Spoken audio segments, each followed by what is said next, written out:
We have sound. Now I'll turn this off so we actually have sound.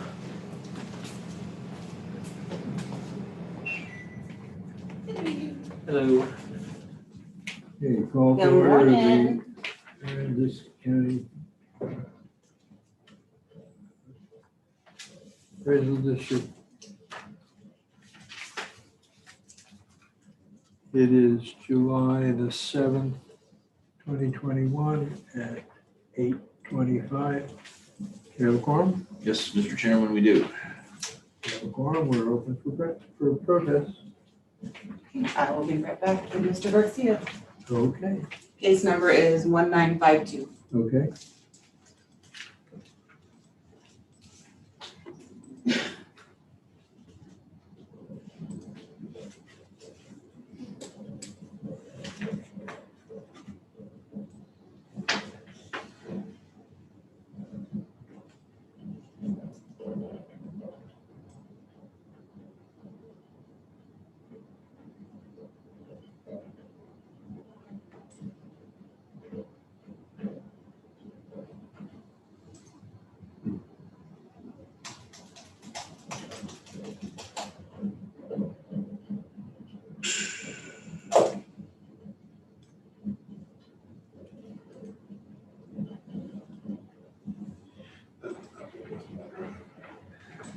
I thought too. What I know.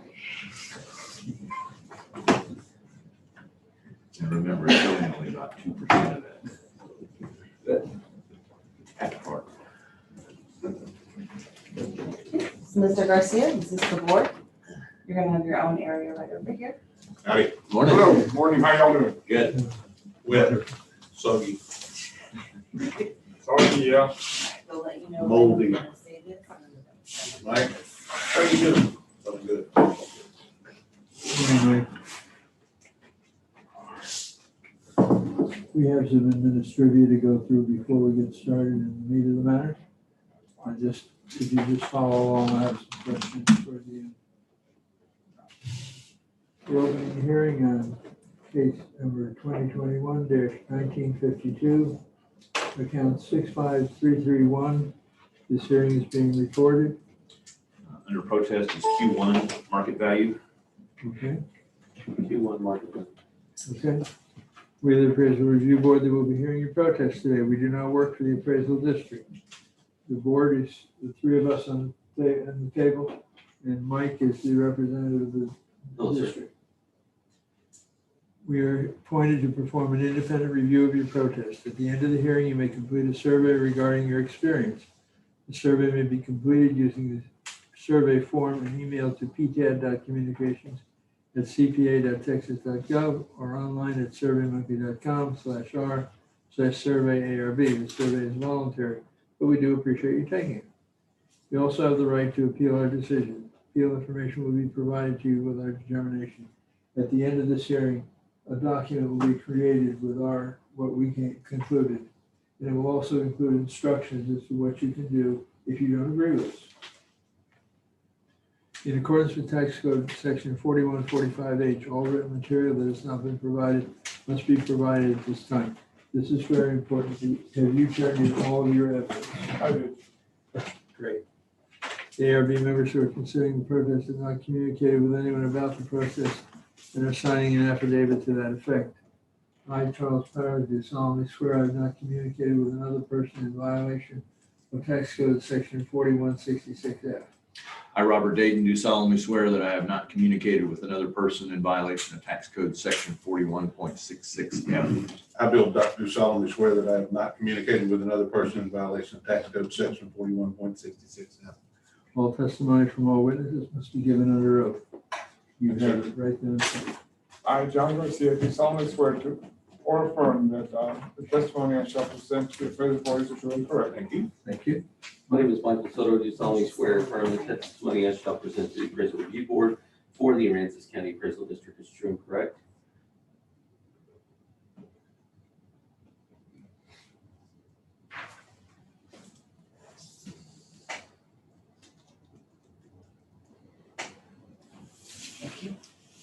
Mr. Garcia, do you have an appraiser's license? No, I do not. Okay. The sheet of paper that's right above the oath Right. has the procedure that we'll follow throughout the hearing. And the first choice you get to make is who goes first, Mike for the district or you? You can go first. Okay, Mike? Sure. The subject property, 1011 South Magnolia Street. This is in South Rockport area. It's just a vacant piece of land. This was an area that experienced change just due to market value transactions. You can see that we currently own the card. We currently have a valuation of $67,500. It has 5,000 square feet. You can see at the bottom that we have the unit price of $13.50 a foot. The only thing under protest is market value. On the next page, you can actually see where this is on Magnolia. It's just a pictometry imagery. So this is looking towards the west. This is a westerly angle. So you can see that the street behind it, or the street to the west, is Live Oak. It's towards the top of the page. And the street to the south of it is Austin Street.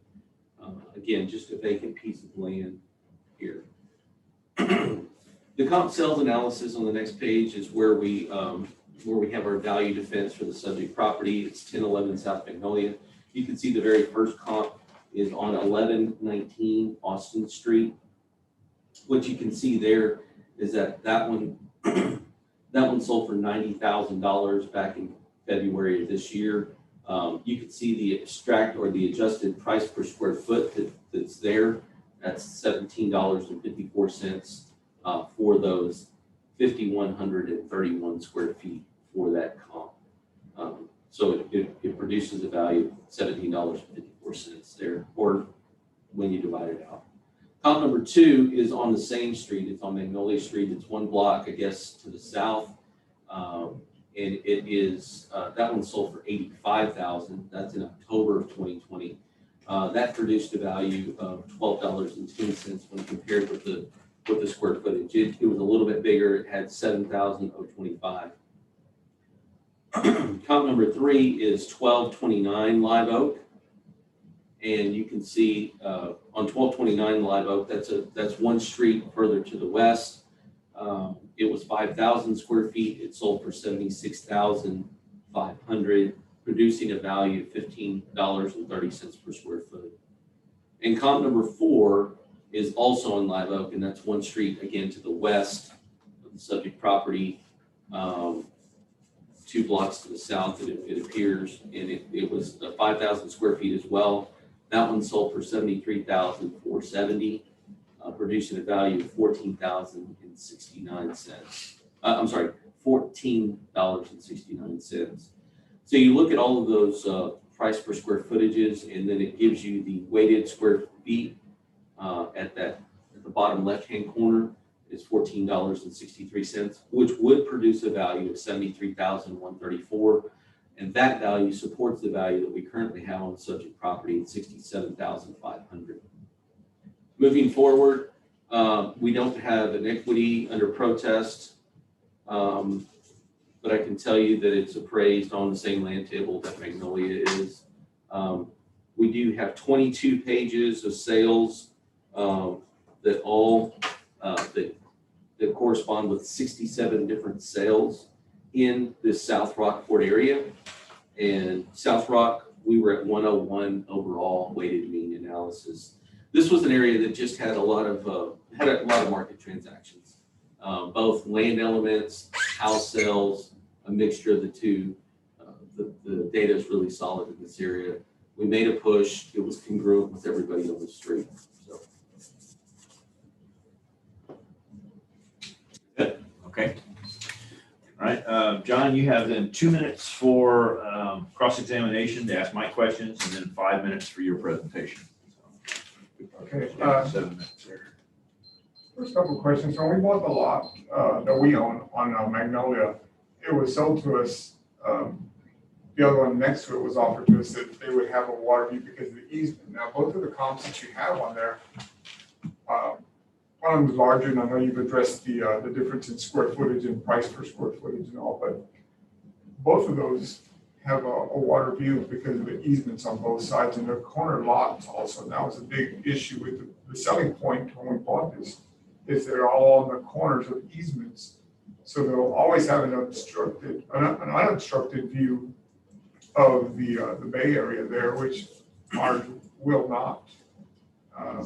That was the first two issues on both of those comps, and I think the other one was the comp on the third one, I think was being bigger. It was over 5,000 square feet. And I Pull see these you. over, Scott, pull this stuff over. So we can see. Just let us know on your stuff where if you'd like to go up or down, sir. Okay, well, there's the two comps, the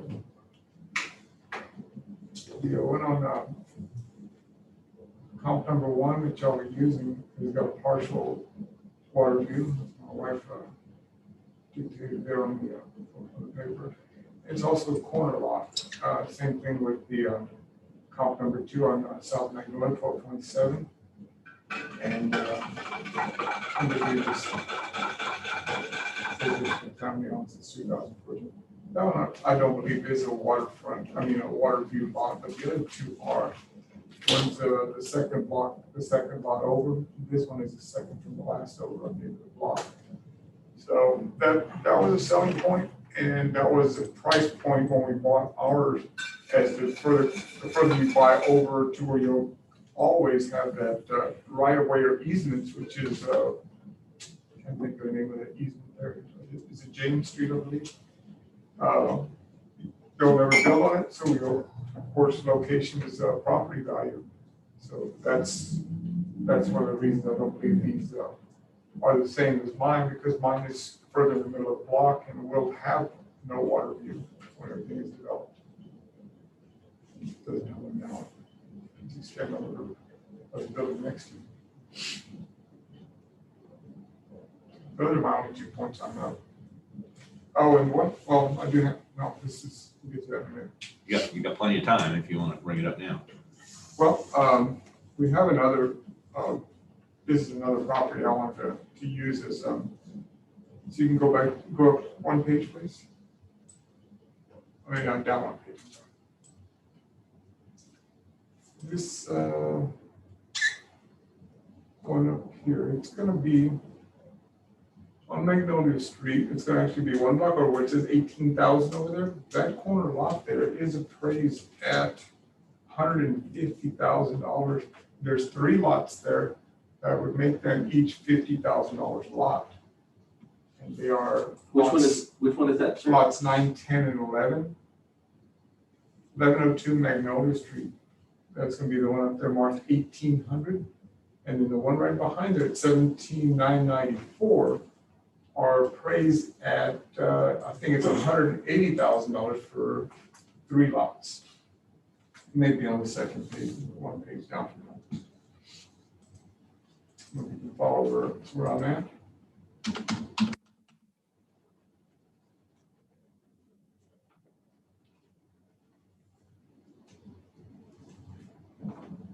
Right. Yeah, I see what you mean. So there's 3 lots there in the physical address is going to be 1102 South Magnolia, lots 9, 10, and 11, all 5,000 square foot lots. And they've got it's that photograph that's in here of the realty company. It's Remax, and you can see on this photo here, it's these lots here. There's only got 3 of them listed there, 9, 10, and 11, I guess is what they are. And they're actually closer to the water, 1 block over. And Where's that, sir? Where's that right there that's shown? that is Magnolia Street. Shell Road is right behind Laguna Reef, where Austin Street dead ends. That's not actually the name of the road, Shell Road. It's just the Shell Road. You can see up there where it says Austin Street. Yeah. And that's where Austin dead ends. And as a matter of fact, one of those 2 lots is divided, it shows it on the plat divided as 2,500 square foot lots. So it's actually 1 lot, somebody platted as 2. And they're marketed at, I think one's at 25,000 and the other one's at 25,000. So it's a $50,000 valuation on those lots.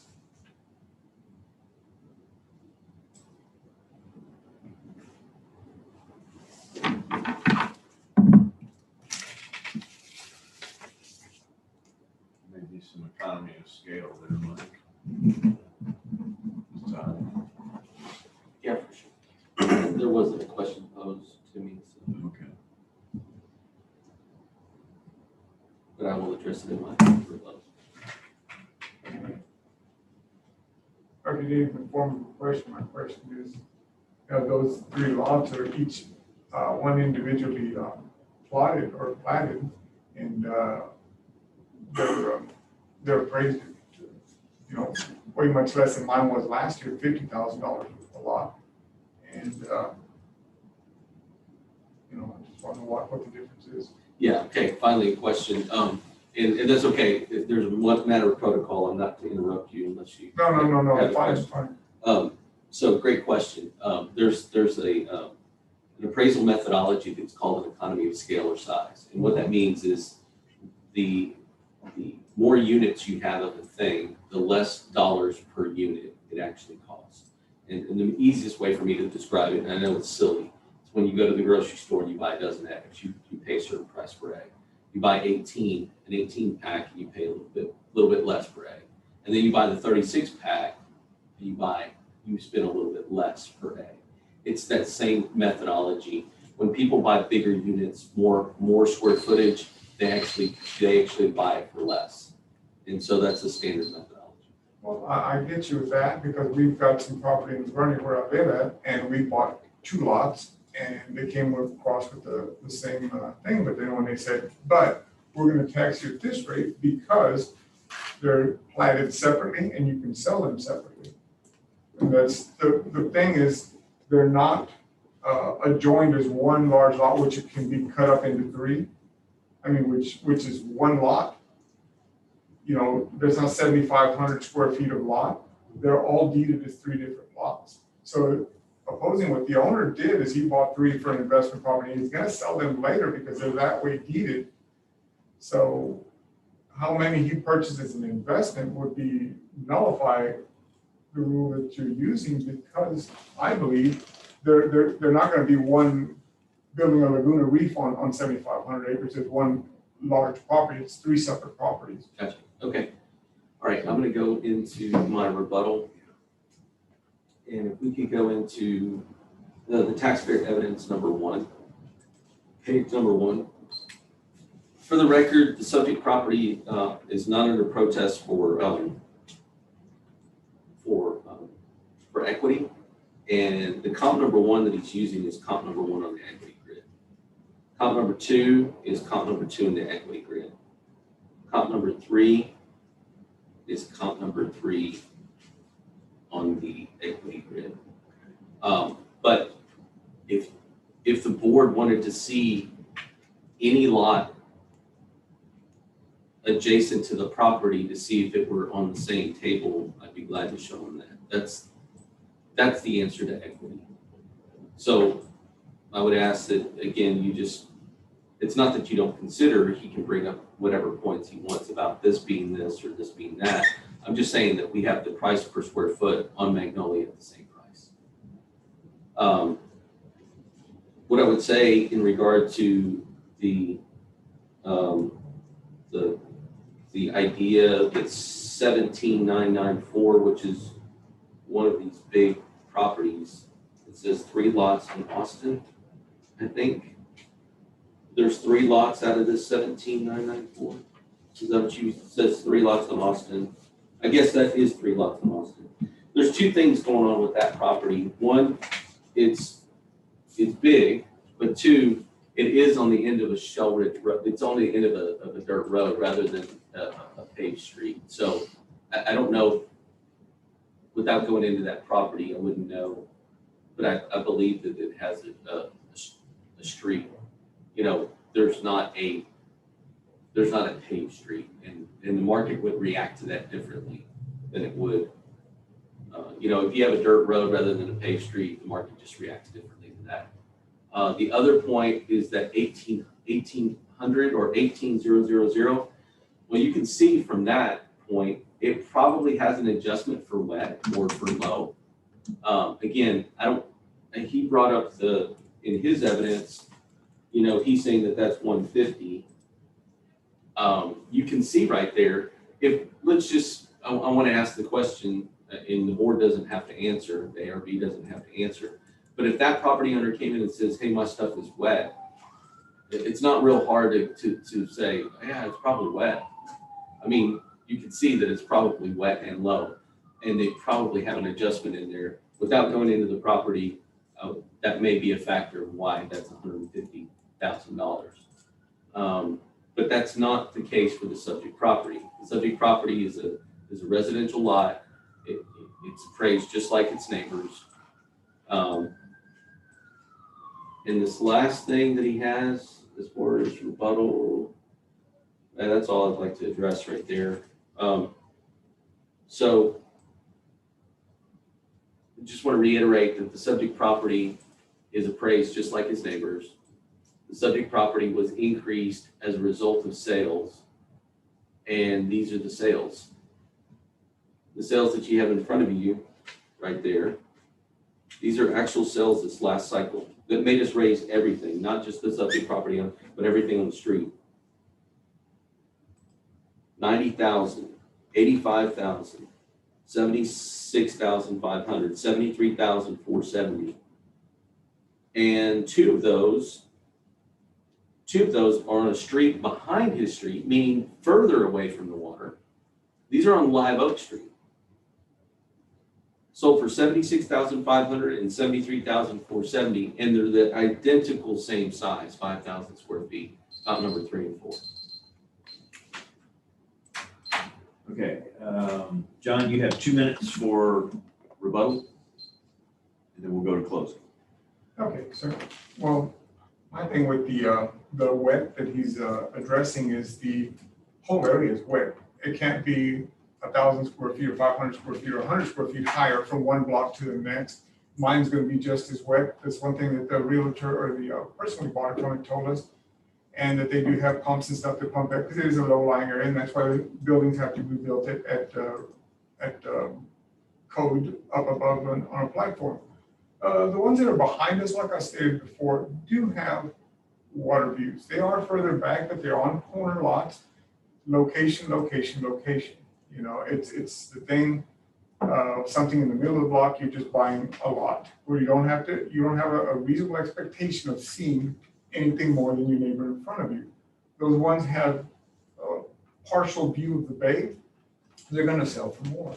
Anytime you have any type of view, that's just a standard. Everybody knows that the locations are going to bring you one or the other. As far as the price point, and I bring back the 3 lots, these 3 lots on one side. I understand the Shell Road over here, but these 3 over here are on a public roadway, both sides.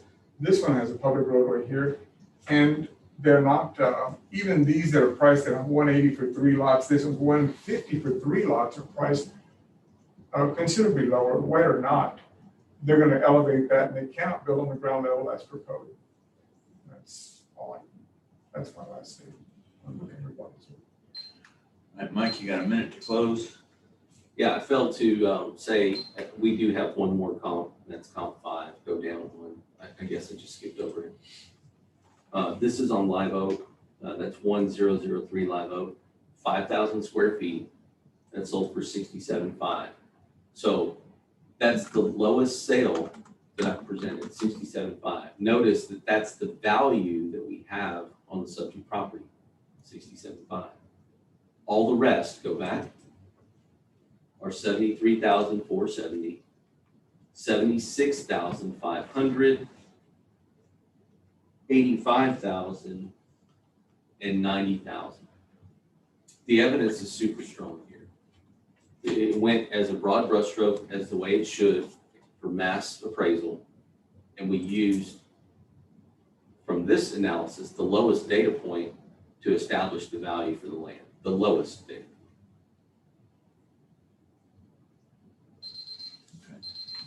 All right, John, you've got a minute to close. Any final thoughts? Yes, one other one. The same one on the last comp that he brought up, it's also a corner lot. If you look at the numbers on it, 1,003, I think it is Live Oak, the last one he brought up. 1,003 Live Oak. It's going to be a corner lot on an easement overlooking an unobstructed view of the bay. It's not. Because when someone goes to sell that, they're gonna tell someone, you're gonna get to see the water every day. When you go in, the further you get to the middle block, it's not the same. So understandably, I paid less for mine when I bought it because I don't have the view of the water. If I wanted to view the water, then I'd be buying one right on the easement of the corner. So I think it should be adjusted equally and fairly as the law states. Okay, That's, so now it's our turn. I guess I would like to look at that triple lot and just to be sure that it's just economy of scale going on there. Or an adjustment. And so Scott, you had a picture of, Yeah, can we see the card on 18,000? well, I was thinking the other one, but we can look at 18,000 too. Just to be sure. So which one do you want to start with? Start with the other one, not 18,000, but the, It was a 17,994 or something like yeah, I that. think that was.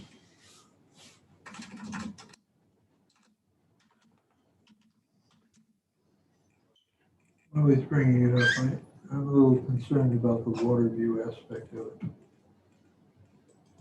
Well, I think the homeowner's correct, that most of these other lots have sold for more money because they have the water view aspect. Water view. Yeah, that's why they sold for more money. So there's Okay, so there's the land table. We are, what, 15,000 square feet? You're down into the $12. 12. doesn't Okay. choose. Okay, $18 for the others. okay, so that's what's going on there. All right.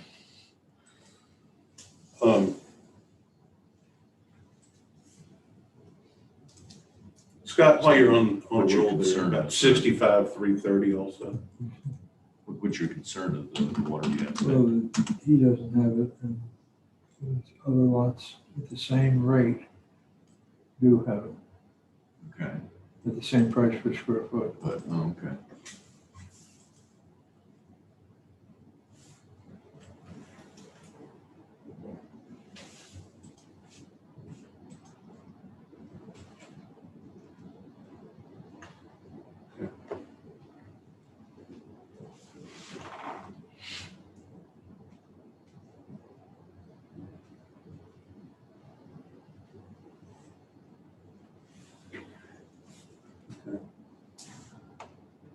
What do you think about the water view aspect of it? It's relevant. Always. This lot's being assessed, appraised at the same rate as those that have a water view.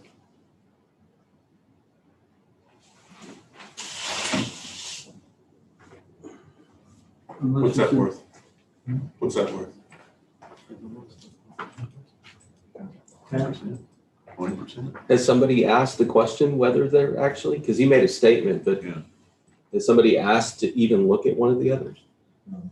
You haven't The yet. last one, number The five. last one I looked at was, No, you haven't looked at a single Your one. fifth, No, there was a statement made. yeah, I see. Let's look at the fifth one. Pull this. Is this one of the ones that you want to look at? Yes, 1003 South Live Oak. Which is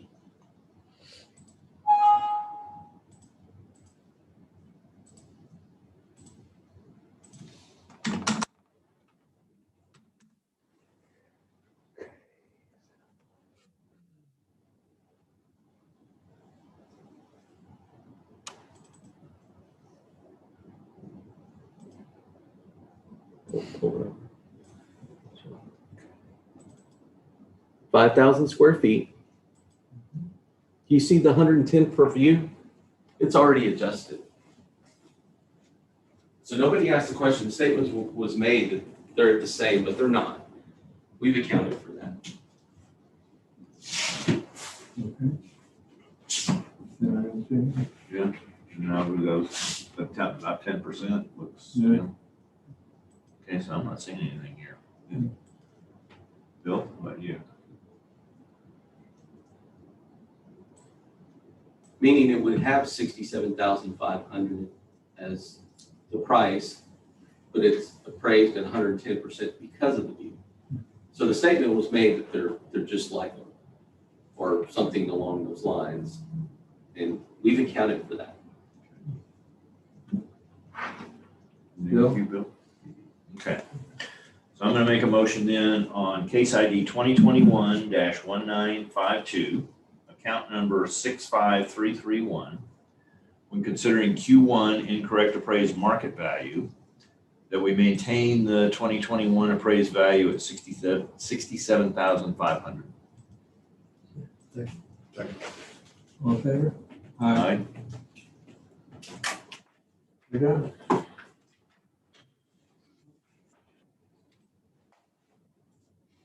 Thank you, Mr. Garcia. A little bit different settings that I'm accustomed to, understand your parliamentary procedure and stuff, but, you know, it's not the same, guys. It's not anywhere close to the Well, same. but they're not appraised at the same either. They're appraised at more than we. So I can take the same money and buy one further away from the water with the water view is what you're saying, right? We used your comp, sir. I understand what the comps are and everything else, and you can show me all the paperwork you want. But when you go right back down to a realtor and go ask them about which closer you get and the further away you get, the less amount of money they are and stuff. But since things aren't appropriately questioned in your format of parliamentary procedure other than a courtroom where I'm used to dealing with, yeah, it was never, a question was never posed with this or that or whatever. I understand what you're saying, and you're right. I mean, I can see the numbers there and the way they're presented. You can always figure numbers any way you want to, but when it gets down to the last thing is, what is it worth? Why wouldn't, like you were saying, a water view be worth more? And it's already, you said it's deducted. Well, if it is, then why is it still cheaper or the same price to buy one lot over with the water view than mine? But in the last slide, sir, Mhm. that lot was appraised at 74,000 and change, not 67. We're appraising it for more because the market reacts to it more. We're agreeing with your statement. And we showed that there was a difference. So I don't understand what your query is. Well, all the other comps that you brought, they were so much higher than mine. Again, you picked they looked at a corner lot and we have the adjustment in there. Oh, I'm an American. I'll pay my taxes. Thank you very much. Thank you. Sir. Yes, ma'am. Can't leave without that. No, I need to get home. You're gonna need that. Thank you, gentlemen, for your time. Thank you. Have a good day. Have a good trip back.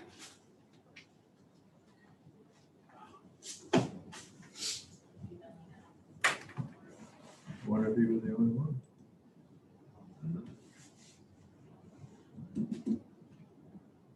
Brave water. I was gonna say, it's find out. Look this morning at the radar, and there's just this huge blob coming We off have, the Gulf. It's gonna be raining all day. There was a lady that called at 8:40. Said she was gonna be here at 8:45. She's not here yet. Other than that, that's Okay. Because she's trying to get it from the. what, yeah, I'm gonna say if She's y'all what? wanna We'll see wait. her when she gets here, okay. Got no place to go. I thought of that this morning. Should I pack a sandwich? I packed Spend the night. an extra set of shoes. I packed some Crocs and a towel today in case I need them, because I needed it yesterday to get out. This morning, yesterday I got my ankles soaked, going to my car at lunchtime. But this morning I was like, oh crap, man, even in the back it's flooded. So I don't want to get my feet wet first thing in the morning. Yeah, y'all can park in the back over here. I'll leave the door ajar for you. I parked in the drive-through. This area right near the drive-in appears to be high ground. 'Cause it didn't go over my shoes yesterday. Well, it runs across the front from the carport's place. It runs across there and over to kind of where you parked and then down. That's how it goes that way. Yeah, And it seems that's, to, that's kind of the lower side. The road over there is the Yeah. lower side. Things are flowing. it's trapped by where the 35 is up. You go up that hill. Yeah. It traps right in that corner. It's weird to have this corner over here, Pearl Street. Yeah, it's Pearl Street. The corner of Pearl Street, just. It's low, it goes down here I and then it understand goes how out the there driveway and works back here. Of course, it's a low, and it's built as a drainage. But that street right there, I mean, it's deep. Yeah, Pearl, as you go, a couple hundred yards that way, it gets deep for a while, and then comes up a little bit, but yeah. Yeah, I just get over to pick up, like for lunch, I get over to pick up the wife and then stay on the main road, to the house or whatever. I'm okay. yeah, I didn't take Pearl home, I took the main road home too. Did she have any trouble with water at the No. office? She's pretty, even though the street, Magnolia has, there's trouble sometimes on Magnolia Street, the property is just a little bit higher. So her back parking lot and her front parking lot were good. I asked yesterday about it, so. One of the guys that plays my card game last night, his wife came back and knocked on the door. Who's that? Police had called him 4 times for a sinkhole in Lamar, 18th, that was on 8th Street at Palmetto. 8th Street at Palmetto. Apparently a sizable sinkhole appeared. Oh my gosh. On the street. I wonder how that lady's doing who brought those pictures of the sinkholes in front of her house. Oh, Aransas Pass, I guess. Wow. Remember the lady, Oh, remember the lady that had the sinkhole? yeah, I did. One under the house, one out she's doing. Can't be good. I don't see how you get a sinkhole here, since it's pretty much a pile of sand. Well, you Like- get It's scary. fast flowing water from something. I don't know if you want And to then you sign get- this. And But it she is just here. undercuts Yeah. that She's and here. produces a cavity. Was that was formerly a landfill. I think part of her evidence was it was built on land. It is the An old one. sentence. Yes. 7-7.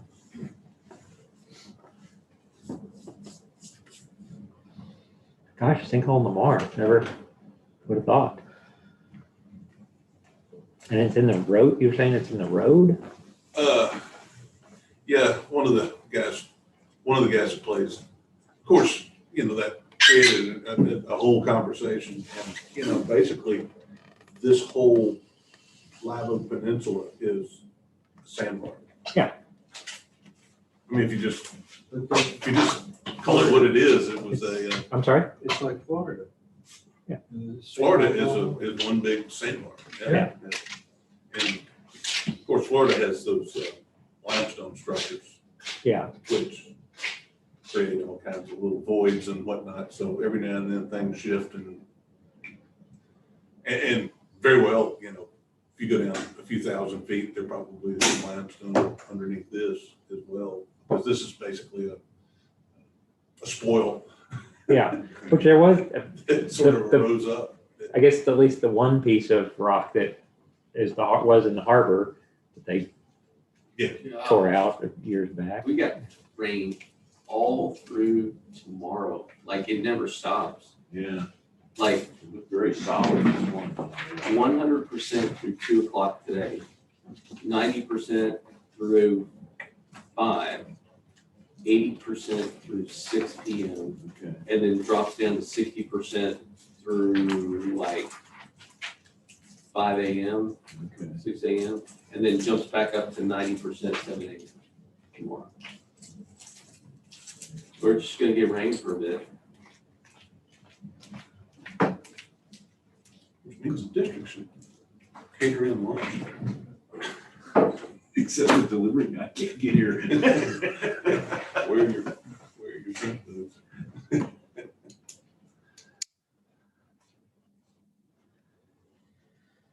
You were asking me yesterday, where are your rain boots? I said, "Oh, they're out at the Humane Society." That's where I keep them. I've got mine here today. Yeah, I started to throw my flip flops in the car. I thought about wearing them. Yeah. Nah, I'm not gonna do that. For years, I kept a pair of white shrimper boots. They were real popular in Louisiana. Yeah, Whenever Rockport Rovers. whenever, yeah. That's not how I heard it. Whenever somebody would leave, I used to work for Arco, gas company. So if somebody would leave and they worked offshore, everybody would sign their name. Okay. Signatures all over. I kept it for years. If I finally tossed them out. Yeah, we should.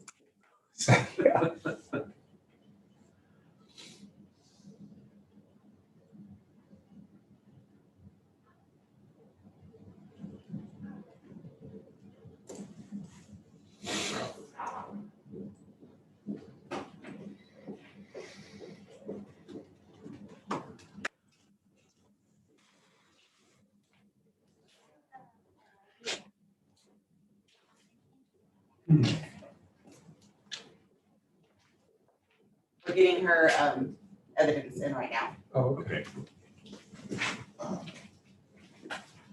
Business. We have a number, case number. no, I don't yet. Wait a minute, yes, I do. 1624. Yeah, 1624.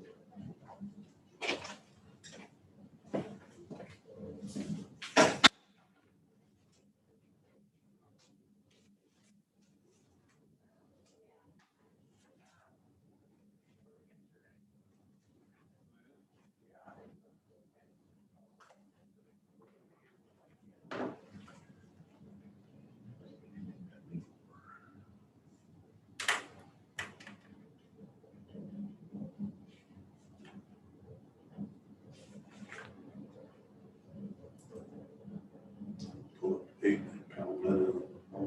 See what it looks like.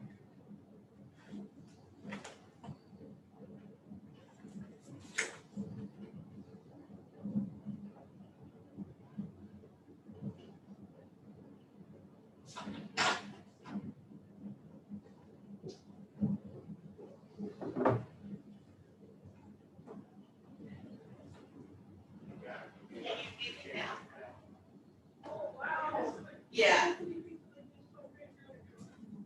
They're crazy.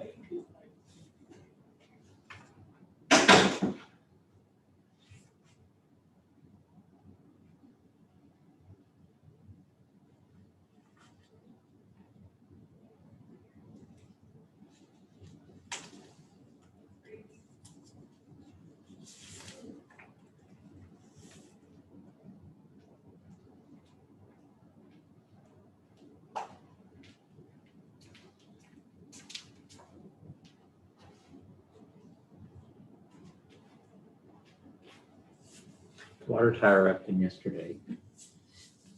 Truck just drove through the parking lot. Oh, is it really? And a wave crashed up onto the sidewalk.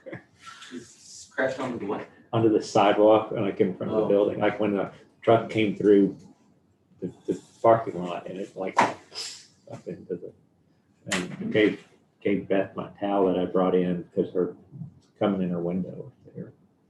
Not from height, but just rain, I guess. It's, I should park at that end of the parking lot because I parked down this way a little bit. It's already. Marking the drive-through. That seemed to be the highest point.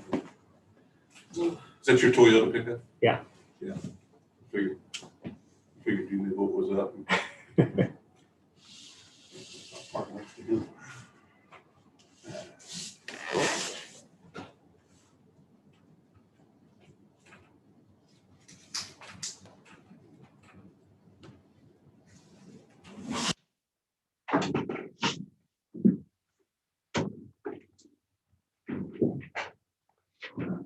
what am I trying to do?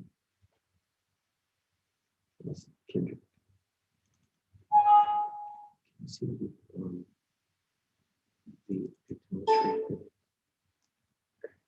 it's on the corner, I believe. No, it's the next. Yes.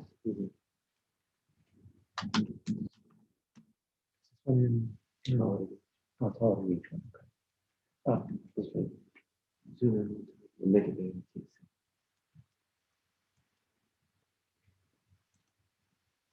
And then go to the other side and see if there's.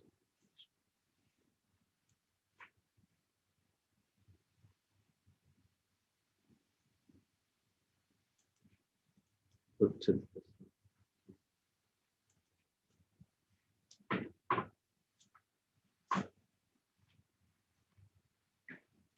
You're there. It's over here. Do this. So,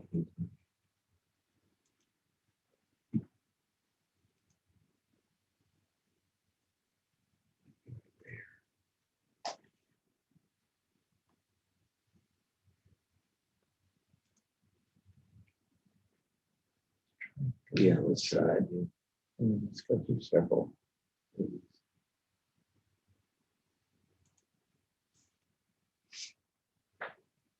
Look at some.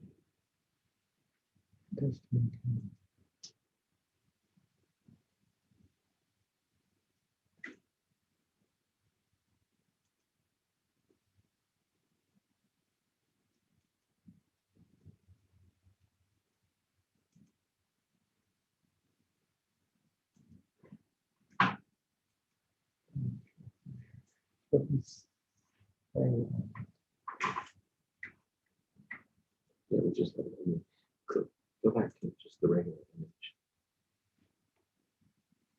Okay, just leave it there. Show me in 16. Show something. Show me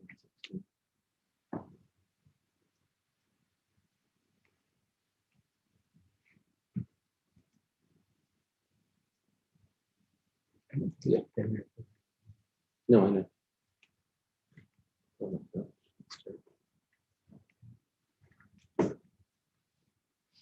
Let's see what we're doing. That's always a good image. Yeah. Zoom out one time. Zoom out one. Zoom out one.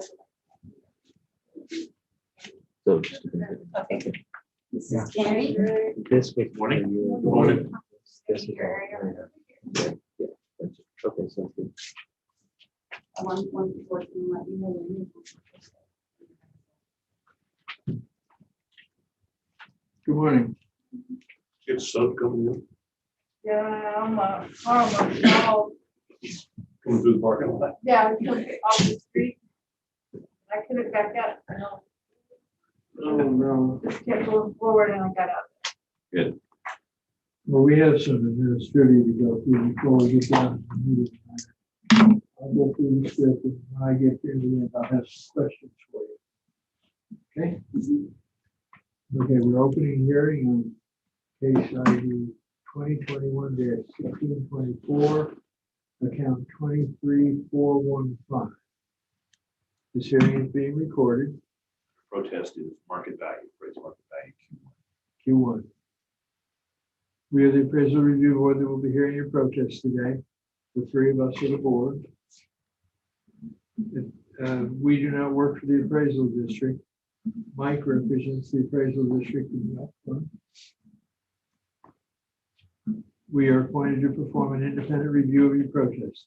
At the end of the hearing, you may complete a survey regarding your experience. The survey may be completed using the survey form and emailed to cpad.communications@cpa.texas.gov or online at surveymonkey.com/r/survey-ARB. The survey is voluntary. You also have the right to appeal our decision. Appeal information will be provided to you with our determination. At the end of this hearing, a document will be created that will eventually get to you by snail mail. It'll have the results of the hearing, and it'll also have information about what you can do if you don't agree with us to pursue it further. In accordance with tax code section 4145H, all written material that has not been provided must be provided at this time. I assume you're out there putting your evidence in? Yeah, they scanned it. They scanned it all in. What was the one about the survey? What did you say about- Oh, there's a survey that you can take at the end of this. Oh, okay, land survey. No, There's it's just, several. no, it's just a survey that how you were treated, whether you were fairly treated, that sort of thing. ARB members who are considering the protest have not communicated with anyone about the protest and are signing an affidavit to that effect. I, Charles Powers, do solemnly swear that I have not communicated with another person in violation of tax code section 41.66. I, Robert Dayton, do solemnly swear that I have not communicated with another person in violation of tax code section 41.66F. I built up to solemnly swear that I have not communicated with another person in violation of tax code section 41.667. All testimony from all witnesses must be given under oath. That's you. I, Katie Kendrick, do solemnly swear or affirm that the testimony I shall present to the faithful review will be true and correct. Thank you. My name is Michael Soto. I do solemnly swear affirm the testimony you shall present to be prison report for the Aransas County Prison District is true and correct.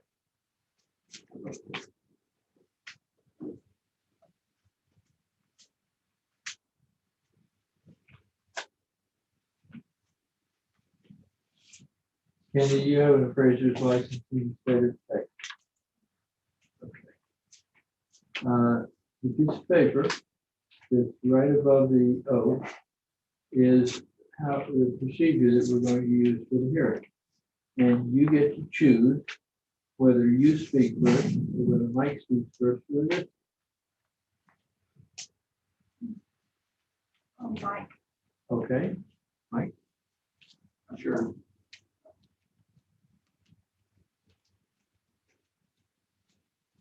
The subject property is a little cabin in Colorado Beach. You can see that we have a total value of $71,960. And the elements that we have for structure value are a little detached storage. We have a little PC that's attached to the cabin, and then we have a covered deck, at the back there, and then we just have the cabin itself. Beyond that, we just have the market value for the land element, which is $14,500. The total value is $71,960. Looks like the only thing under protest is market value. The market value is described as which a property in which would be exposed to the market for a reasonable period of time, in which the buyer and seller would be fully informed of what they would best interest.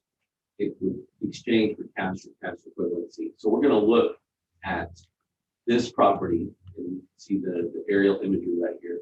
We're going to look at this property and what it would exchange for on the open market. How do we do that? We look at other sales. So we're going to look at comp sales. So this is on Dolphin, 152 Dolphin. The first comp that we have is 238 St. Charles Blue. This is another very small structure. It's a 2SS, less class than the subject. It's actually smaller than the subject. It was built in 2018, and that one sold for $60,000. Again, smaller and less class, and it sold for $60,000. When you can also see that when you compare it to the subject, it renders a value of $53,000 change. The next one is comp number 2, 156 Sherwood, also a very small structure. In fact, has the exact same square footage as the structure within the same class range. It looks like it has a little more value when it comes to the land, or a little less value when it comes to the land. That one sold for $70,000. Remember, the subject is appraised at $71,000. This one sold for $70,000. When you look at all of the elements, things that they do and don't have, that structure right there, that comp number 2 appraises out at $76,152. The last one we have is also a very small structure, 680 square feet, and that one sold for $105,000. This is an actual, it looks like the land element is identical to the subject. So it's at 10,000 square feet, 14,500 is the value for the land. And you can see that that one appraises out at $83,811. The median value is $76,152, and that supports the value that we have at $71,960.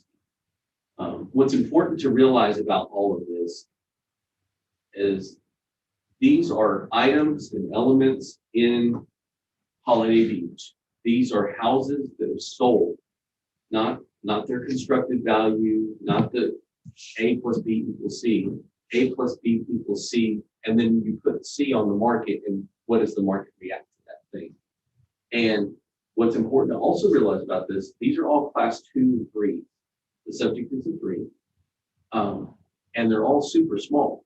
Comp number 1, we'll go back to comp number 1, it's smaller than the subject. Comp number 2 has the same size as the subject. And comp number 3 is just a little bit bigger than the subject. And the values, although unbelievable, sold for $60,000, $70,000, and $105,000. And you would say, why would somebody do that? Because the market reacts the way the market reacts. And what I'll say about that, you have your entire marketplace. This is items that are mobile homes that sell, that are on a single lot. And then you have everything in between that are going to $3.6 million properties. All of the market, the guy that can afford the 3.6 is still in competition for the ones that are in the 30, 40, 50, 60, $70,000 range. There's increased competition there, and therefore they're reacting to that competition level, and they're paying more for these little itty bitty things. Okay, Candy, you have 2 minutes for cross-examination to ask him questions, and 5 minutes for your presentation. I'll give you 7 minutes. Pull up her stuff.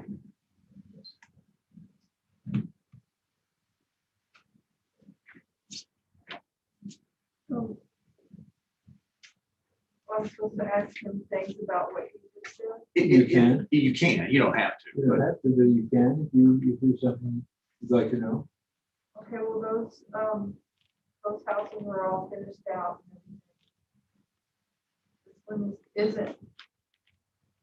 There's nothing inside. And still waiting for the inspection. They just put the tie downs right before working season.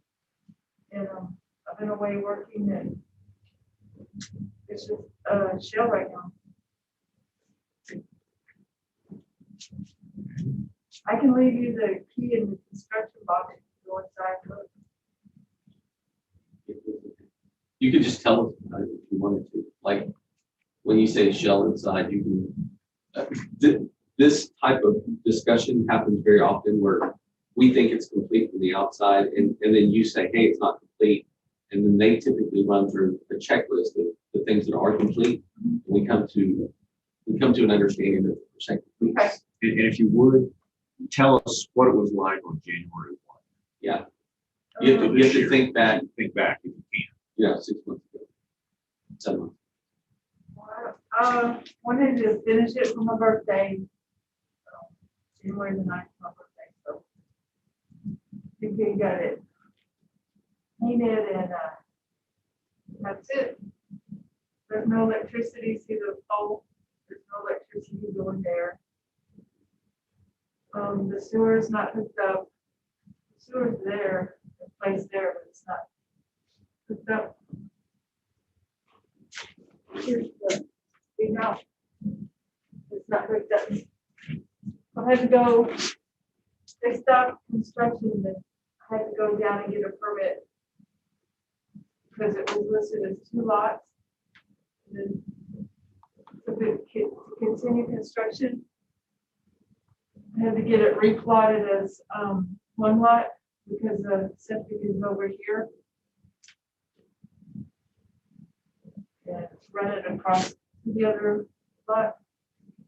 But it is 1. But it's not hooked up. The electric is not hooked up. There's nothing inside.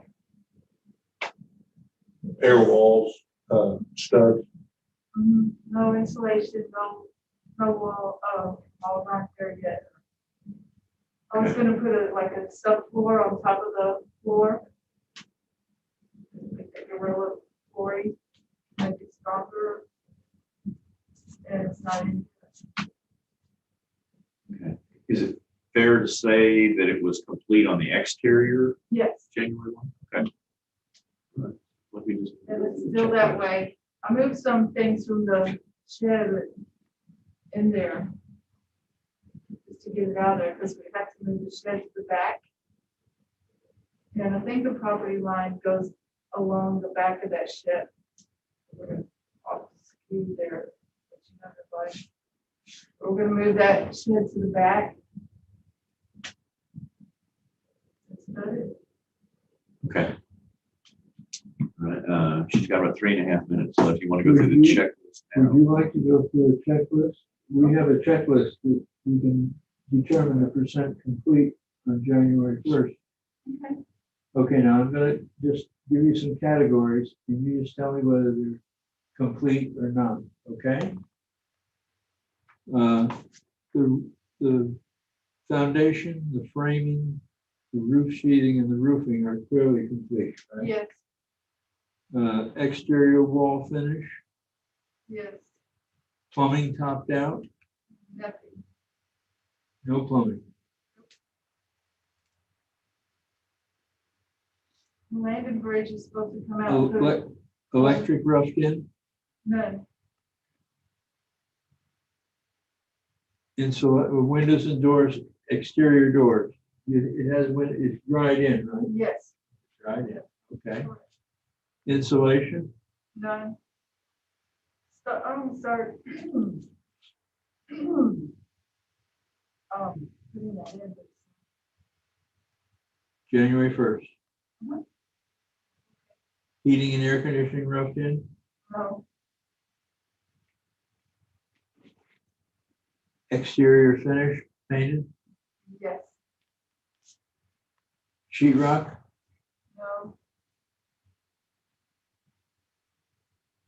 no, interior doors, trim, millwork, no, cabinets, no, interior painting, no, fixtures, no, range, shower, mirrors, no. There's a sink in the car, but I can't get up to the property because it's all flooded. plumbing fixtures. Nope. Electric complete, No, flooring, no,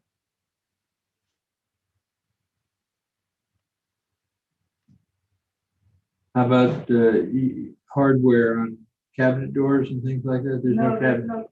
there's no cabinet, so there's no There. hardware. Yes. Okay.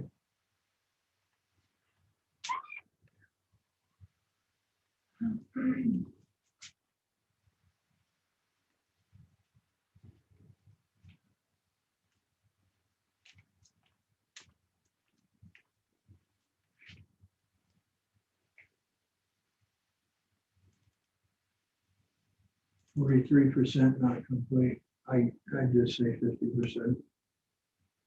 It's actually 43, 43 not complete, not so complete. it's 57% complete. Yeah. We'd be glad to make the modification 57%. You go to the percent complete right there, you hit the override.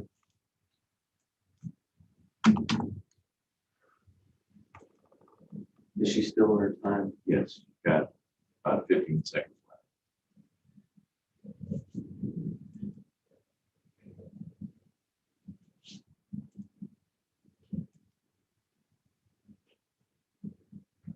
What number is that? I can't read. 48,600. Landon Bridge is supposed to come out, put a culvert in front, so it can't get there, it's all flooded. All the way. Okay. What we just did, Candy, brought it from 71,960 down to 48,610. 50% complete. Okay? Just want you to be aware of it. Okay, Mike, you got 2 minutes for cross-examination and 2 minutes for rebuttal. I just wanted to commiserate with the property owner. It looks like in her evidence, she has a construction contract agreement that was established in October. And 9 months later, she's still where she's at. So, as far as her percent complete, it's just a rough deal for you, I'm sure. Well, it's getting there, I mean, I got it wrecked in before the lumber prices went up, so I'm ahead of the game. There you go. The subject property owner brought relevant information to present completeness of January 1st of the year. The ARB has gone through that. Percent complete worksheet. As a total, I would say that the subject property, if it were complete, it would be supported by the sales comparison grid, and therefore, I believe you've made the appropriate adjustment. I agree. Good when I get it finished though.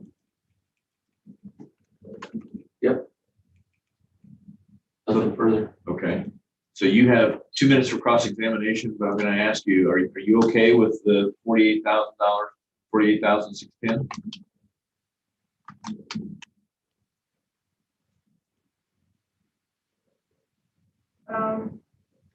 I was thinking more like 30. Okay, so you have, and we'll keep going. You Because have, the evidence is here what was spent so far.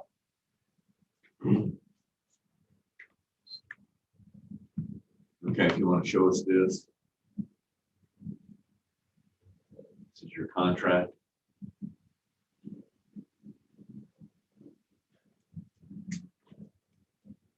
See, the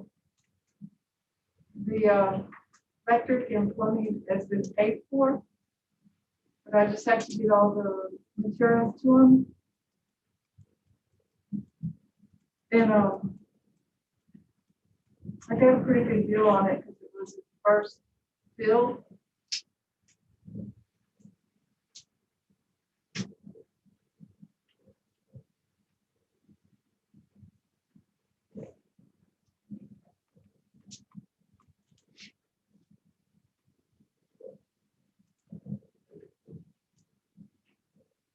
Anything else, Candy? If he does, when he does the inside, he charges the same for labor, $1,950.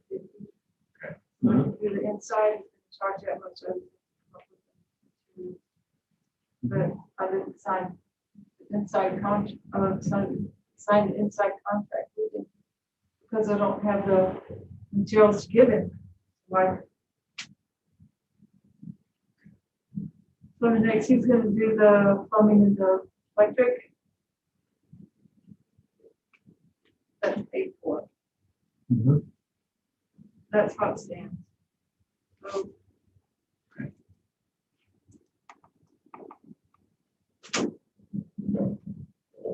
All right, anything else? Okay. That's Mike, you got a minute to close? Yeah, he'll bring my evidence back up. I thought we were there. I thought we were done. This is the market reaction to a fully completed thing. You know, these are houses that are very small in holiday use. They're selling for 60, 70, 100, or is that 135? Is that right? 105. 105, 105. These are very small things. When they're complete, they sell and they have a market value reaction to this degree. This subject property is not complete. In good faith, you work through a percent completeness worksheet, and that should be the number. I mean, I don't know what else to say. I mean, A plus B does not equal C, you know, it's C plus, because there's a market reaction to the summation of all the costs. And that's always relevant. Why is it relevant? You have actual transaction dollars being spent on little itty bitty things. $48,000 number is the right number. All right, Candy, you have a minute. Any final thoughts you want to tell us? You're saying I could sell that right now for 48?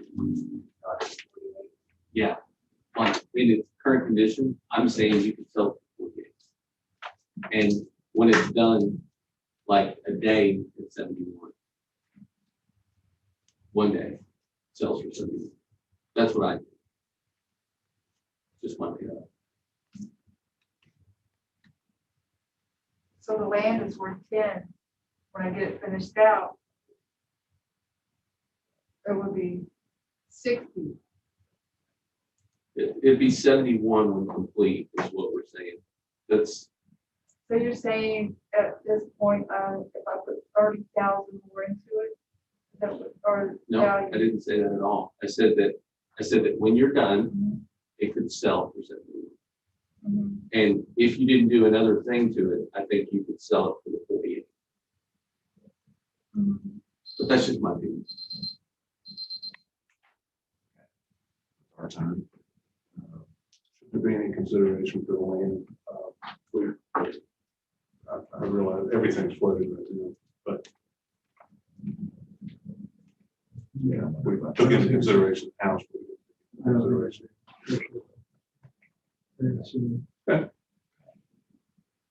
You good with 46 then? 48, 48, 16. Okay, I'm gonna make a motion then on case ID 2021-1624, account number 23415. When considering Q1 incorrect appraised market value, I move that we lower the 2021 appraised value from 71,960 to 48,610. Second. all in favor? Aye. Okay, Candy. Okay. It's been lowered. Thank Thank you. You brought good evidence. That's good. Good that you told us it was not finished. Yeah, It's a big difference. it's a big difference. You want the key, is leave it on the front porch. Lot box. I'll bring my hammer in. I'll give you the code. I've nothing to hide. Thank you, Candy. Thank you. Good luck going home.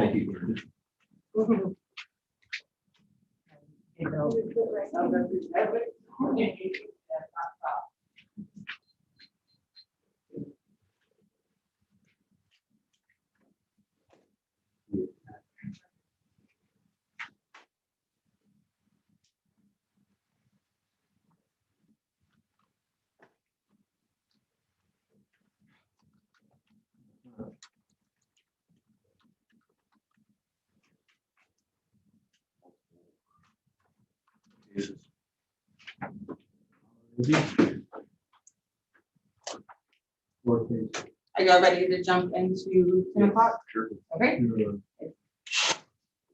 he's got several. 4 of them, there's a list in the back. Yep. Okay, I'm gonna go grab them. Okay.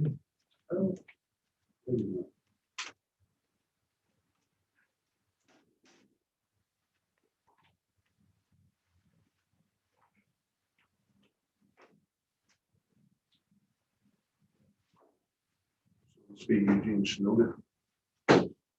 Yes. That would have been my guess.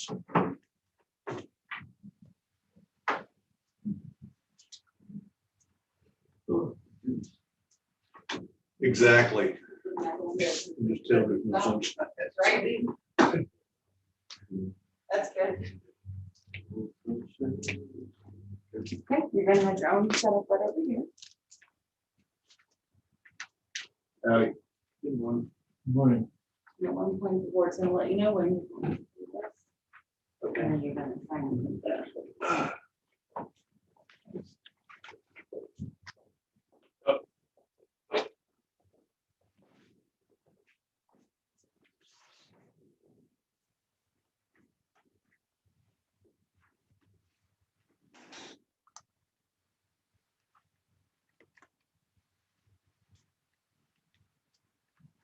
First one. 1438. 39. 50, 52.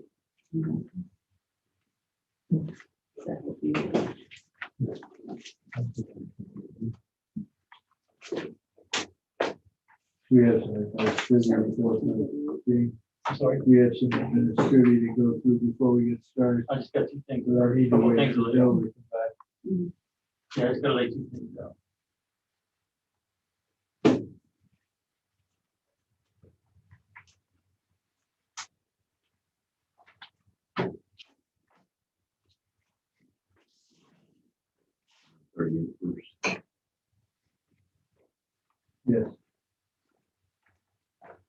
Start with those back up here.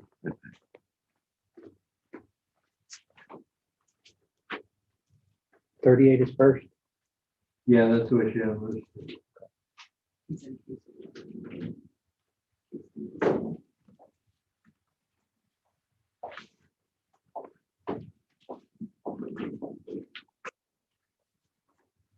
Okay.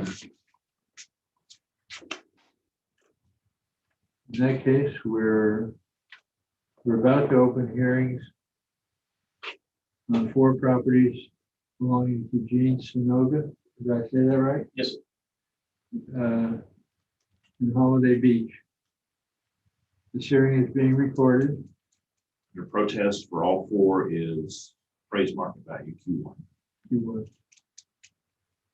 We are the appraisal review board that will be hearing your protest today. We do not work for the appraisal district. Mike Soto will be the appraisal district representative at the table up front.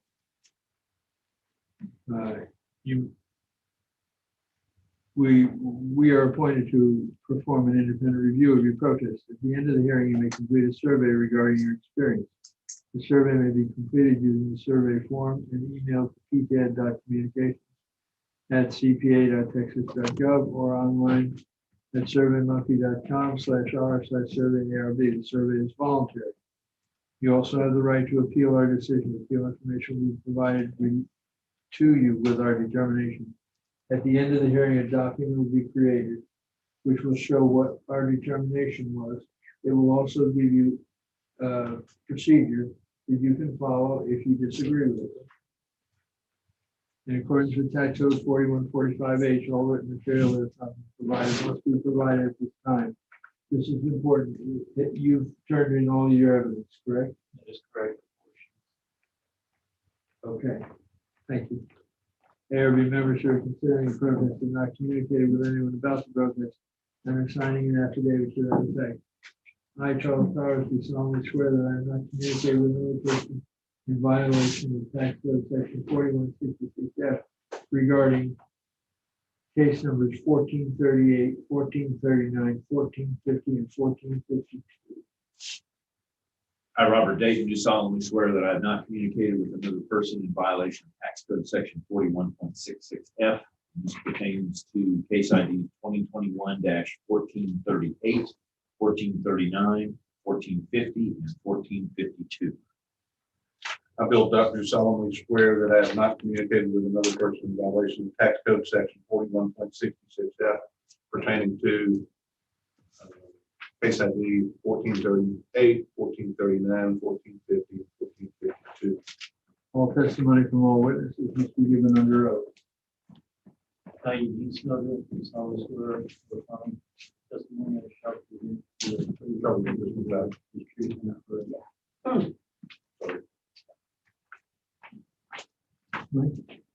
My name is Michael Soto. I do solemnly swear from the testimony you shall present to the appraisal review board for the following cases: 1438, 1439, 1450, and 1452. Correct.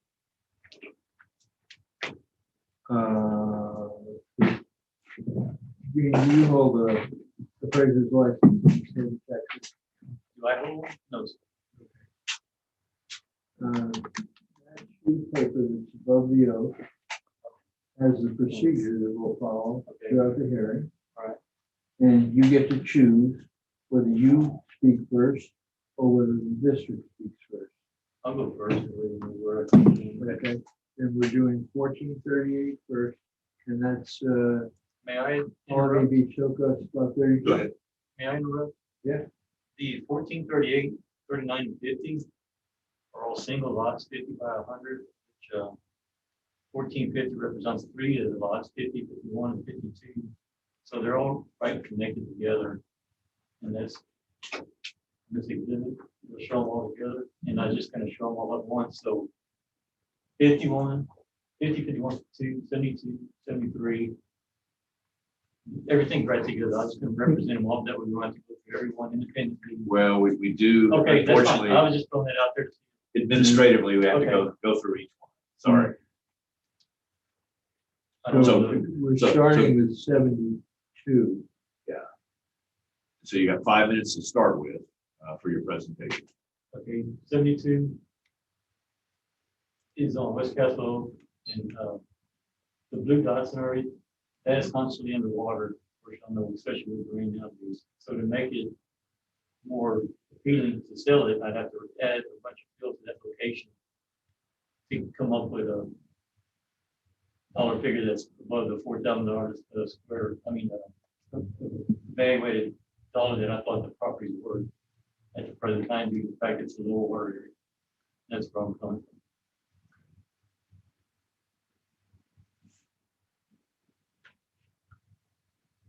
Anything else? So just to get their property up to a market value, what they're reflecting would take a lot of field, therefore, to be just at the stages to leave at the present market value until we sell or until I add field to it. And how much was the fill? I did not get full on the field.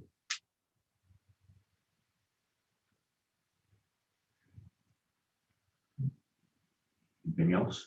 That's it. Okay. Mike, you've got 2 minutes for cross-examination and then 5 minutes for your presentation.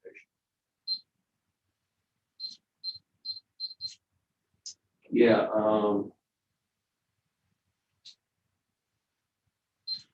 for the cross-examination, just look at the geometry imagery there.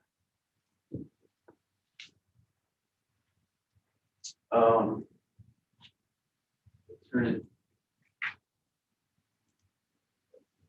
I think it's the other way. Yeah, that's good, that's good. So the things are, sorry, zoom out.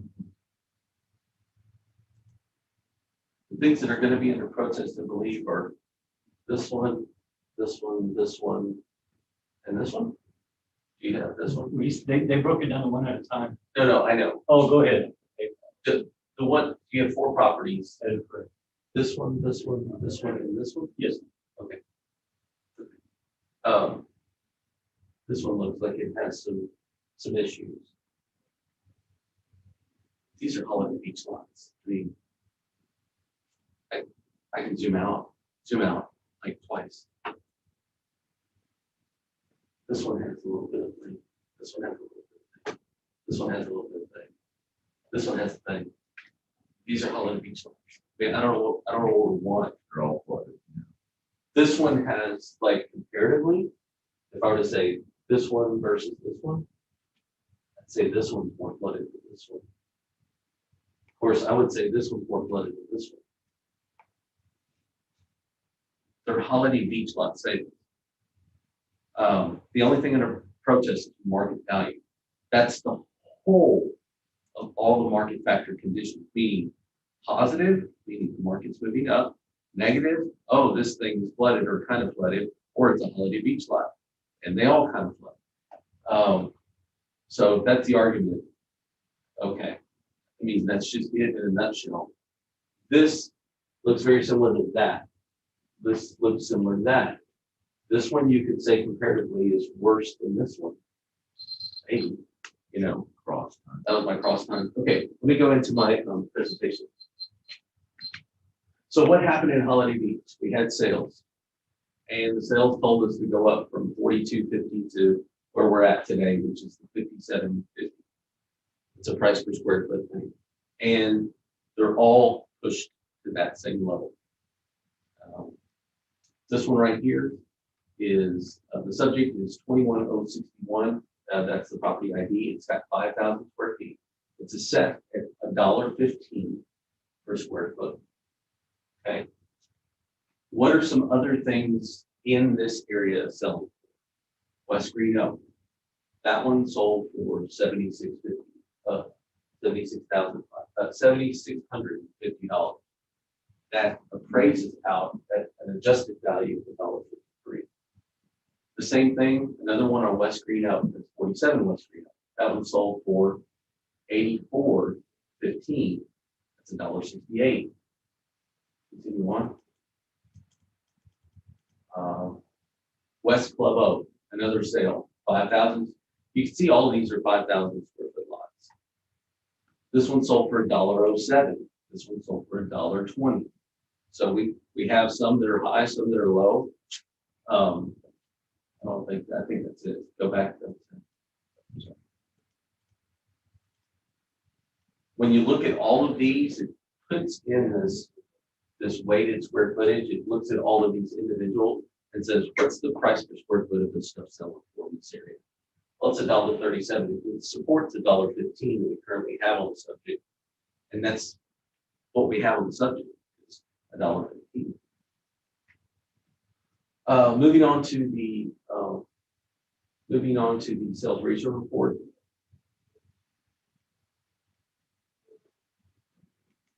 We had 27 pages worth of sales that represent 83 sales, and we're at 109 overall in the entire, I guess, the Holiday Beach area. The continue on is at the very last page. Yeah, that's okay. So I guess what I would say is I'd like to look at each one of those sales, like comp number 1, full. That's the subject. Number 1. Just comparatively, just look at it and see. Then I have a block there. So this is comp number 1, and yeah, it has a little bit of something going on with it too. It's a Holiday Beach lot. Go to the. That's comp number 2. Next, right This there. is comp number 2. This is comp number 2. Go to comp number 3.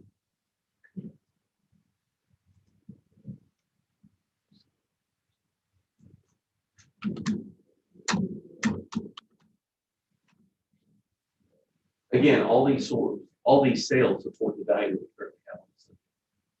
This is one, I don't know.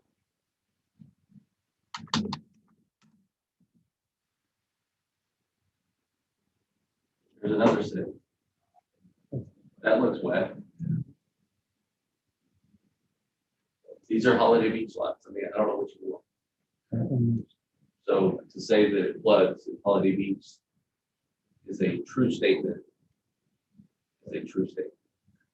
It's just a factual thing. And if you want to look comparatively, 21,03344, find how much that one sold for. That appears to be the worst one of the offenders. 21,344. Can I see the grid, please?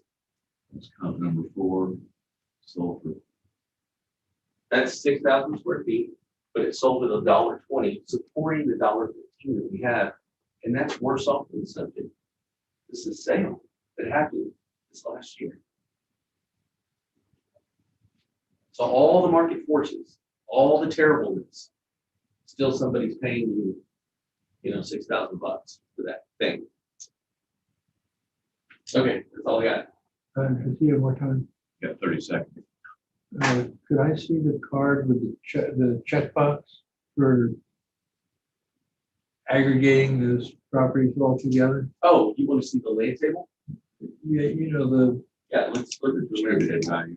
No, just go to the property itself. This is the subject. Let's look at the land table. We need to look at the land table first. okay. It's only got one table. It doesn't matter. You check a box, you don't check a box, it's got one table. Because people are paying that price for the. Okay. Okay, so Gene, you have 2 minutes for. You have 2 minutes for cross-examination and 2 minutes for rebuttal. Just go back to the big map. This one or yours? Mine. Holiday Beach is a flood zone like you're representing. But if you take drainage right through here, it falls right through here. It does not from this direction. It starts right here and goes right. This is the higher one. We built up on 75 and 74. They built the house, the builder. He came in on 40-something, 42 loads of sand because it's so low to get this out there. To where it wouldn't get wiped out every time it rained, a 2-inch rain or whatever. So that's why this one on the market value is at like 11,000. That's preventable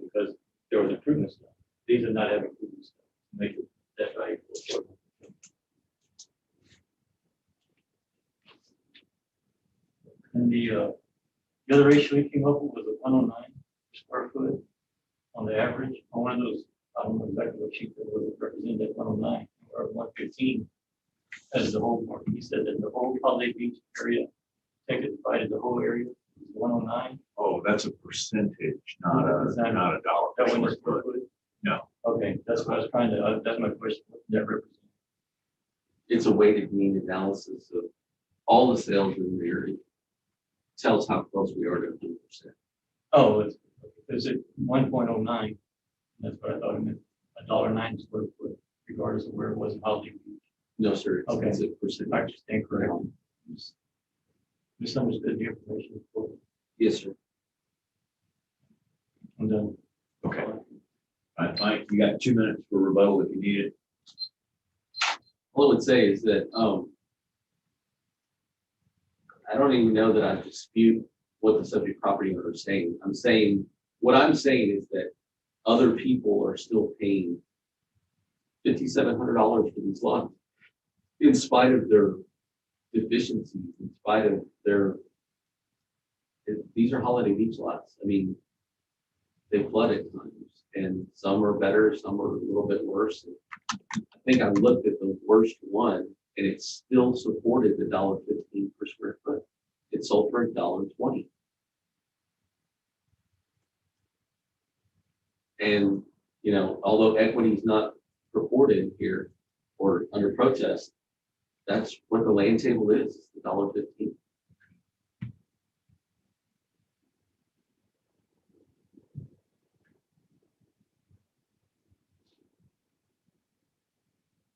Anything else? Okay. So Gene, you got a minute to close. Any final thoughts? I mean, just he showed a higher lot, even the one across the street on the south side of West Reno is a higher location next to the Torrance house. I mean, that's not even underwater right now. That one area it would take improvement to get that $100 market value, I think. So do something to it.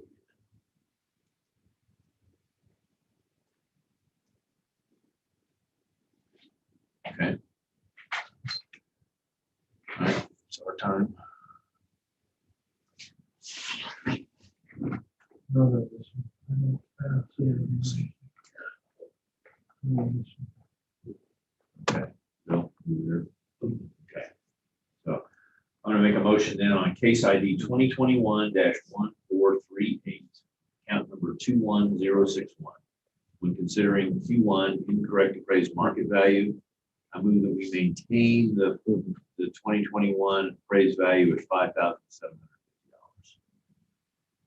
Second, Second. Huh? I second. all in favor? Aye. Okay. That hearing is closed. We move on to case number 1439. Account 21062, lot 73. Is this a smaller lot adjacent to it? They're the same size, but it's the one to Yeah. the west of the. Okay. Would you like to go first, or would you like? Sure, be the same type of. Okay, so make sure we know which one it is. Let's go to the map.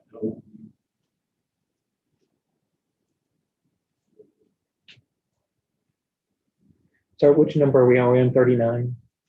Yeah, 1439, which is lot 73.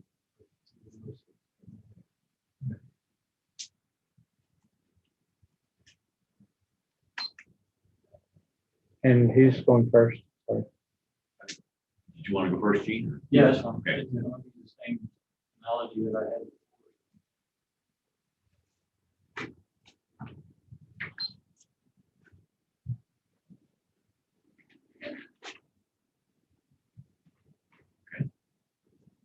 Just like the 73, lot 73, on the map, it's lower than the average lot directly around. Therefore, to get that dollar figure, I have to come back and do some type of fuel or something to bring it to a value where it would be not as flooded or not as easily flooded as the lots around it. Therefore, we take an improvement to do that, get the 750 from the 4,000 that I represent. That should be.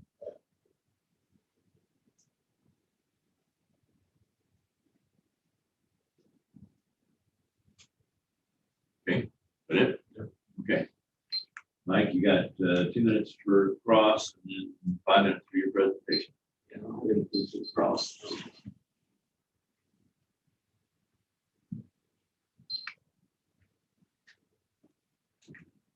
This is the next lot over, which is lot 73.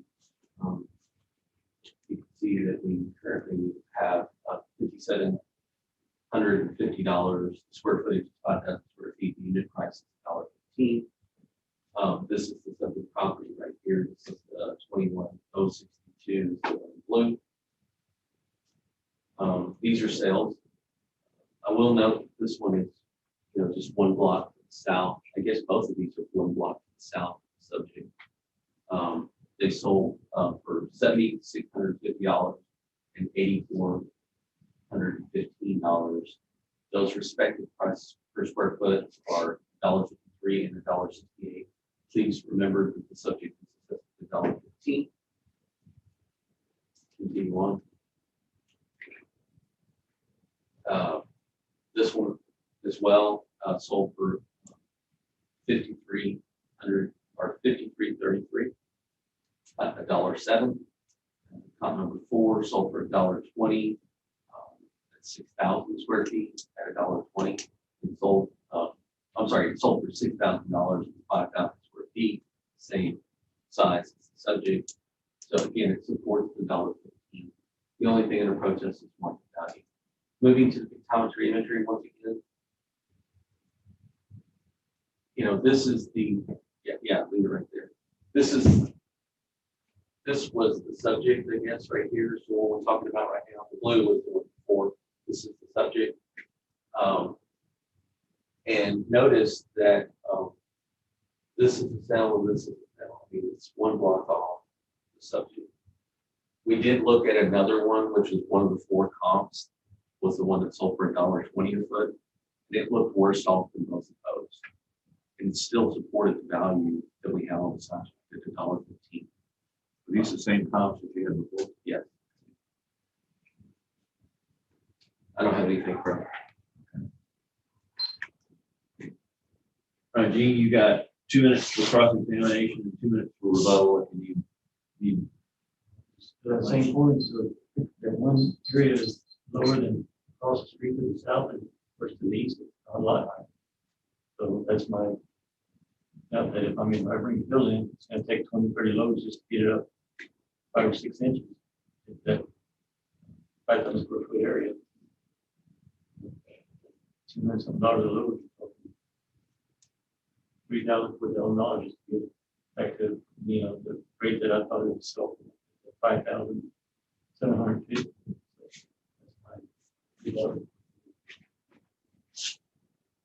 Okay.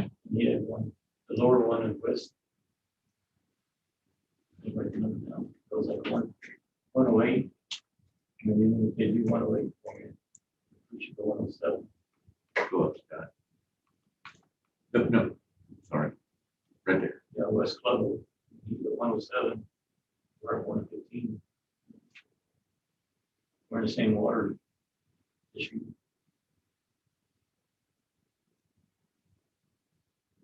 What's that on?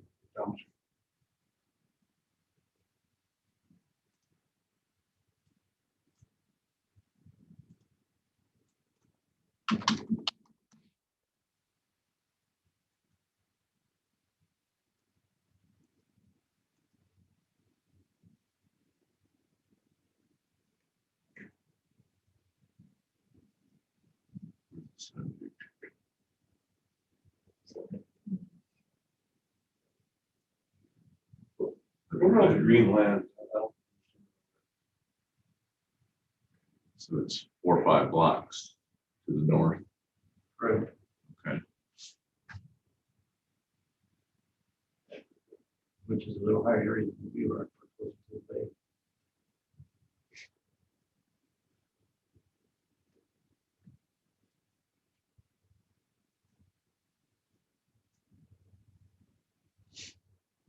2 minutes left.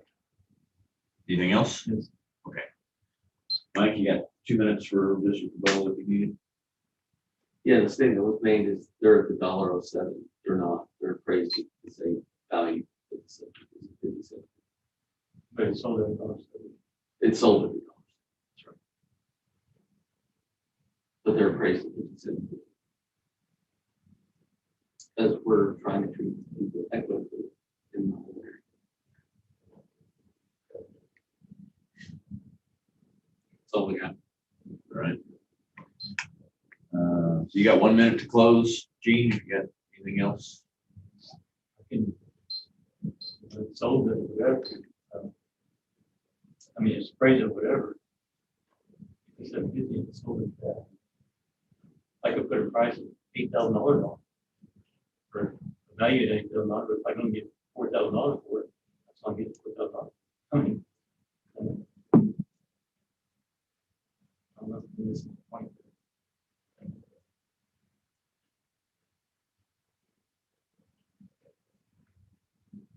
Try to clear it up in the next presentation.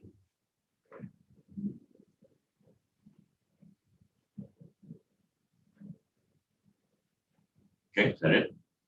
Mike, you got a minute to close if you need it. Yeah, that argument is flawed. I can equally say we should go to the $1.68 appraisal for the subject property. It's just a flawed argument. You don't go to the lowest, you don't go to the highest. You look at all the data. I mean, to say that you should go to $1.07 because that one's sold for $1.07 and ignoring the other three data points, it's just not logical. That's just a flawed argument. That's the reason we're not at $1.68. That's the reason we're not at $1.68. We're at $1.15. Why? Because 3 of our data points support the $1.15. It's just a flawed argument. Subject property is appraised like everything else in there. Okay. For 5,000 square feet. All right, it's our time. Mhm. Same as before. Mhm. All right. No, we'll get to. Okay. I'm going to make a motion then on case ID 2021-1439, account 21062. When considering Q1 incorrect appraised market value, that we maintain the 2021 appraised value at $5,750. All in favor? Aye. Okay, hearing is closed. Opening hearing on case ID 2021-1450, account 21041. You want to go first? Yeah. Okay.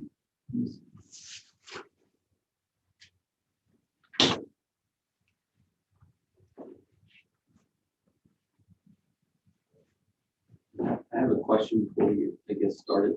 Okay.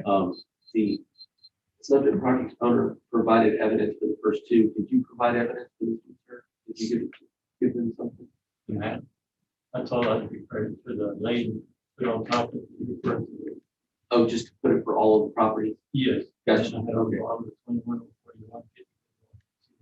Gotcha.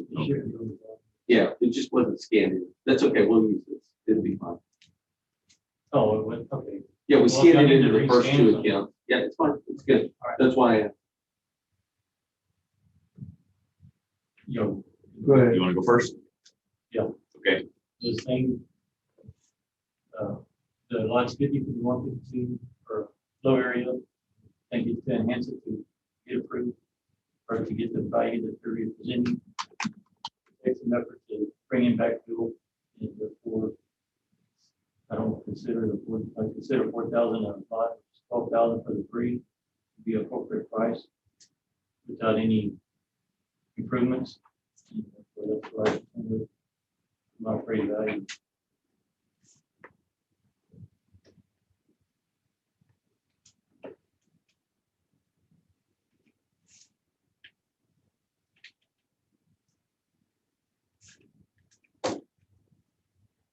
Anything else? Okay. Mike, you got 2 minutes for cross and then 5 minutes for your presentation. Yeah. So it looks like you purchased it in 19. Is that right? You purchased it in 2019? Yes. Do you remember what you gave for it? 4,000.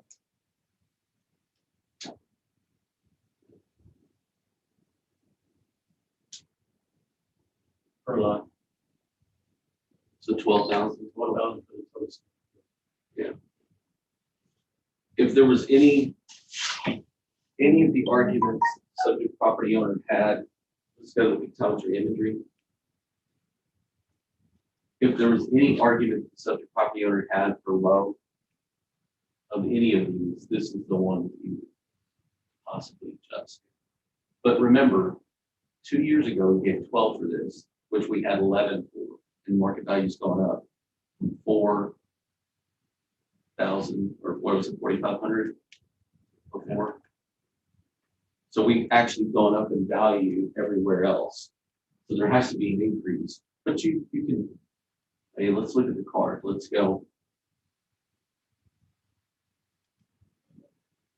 So he gave 12 for it a couple of years ago, and now we're at 17,250.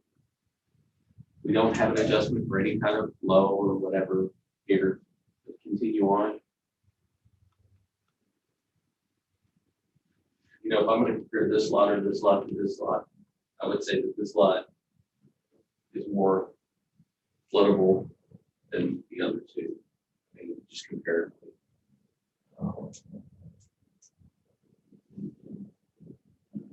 Continue on. These are going to be the same sale. Why? Because they're holiday theme sale. This one supports the $1.49, supports the $1.50 pound subject. You can see that here's another comp that's 10,000 square feet, and that one sold for $12,000. This is the $1.20 a foot. We get $1.15 on this one. I'd like to look at that one actually. Well, go with comp number 3 and 4. The single lot, double lot, one. Here's a 20,000 square foot and a 10,000 square foot.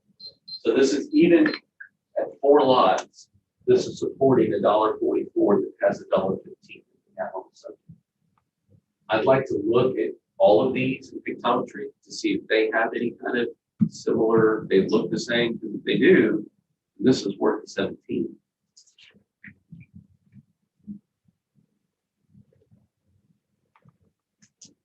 And I'm looking for the double, and there's 2 double lots and a quadruple lot.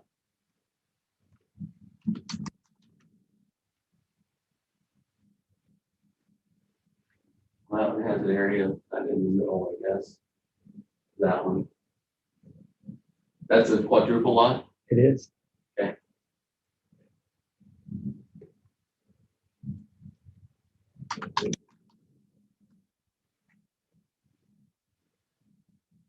That's a single lot. It's sold with one of the ones next to it, I believe. Oh, it's sold with this one, double lot. Yes. Okay. And then you have one more double lot, I think.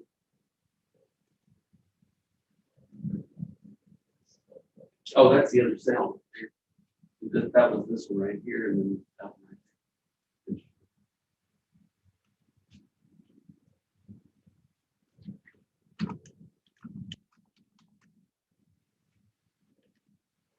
That's a double lot. Yeah, that's a double lot. So that didn't appear to have anything. Again, zoom out to the subject in relation to that's it. Yeah, I mean, if you were to give anything, you might give some percentage off for that. The closest one to it is the quadruple lot. Quadruple lot sold for $1.44, supporting the 115. And it did have one pocket. It didn't have as much, in my opinion, as the subject. The subject is worse off than that one.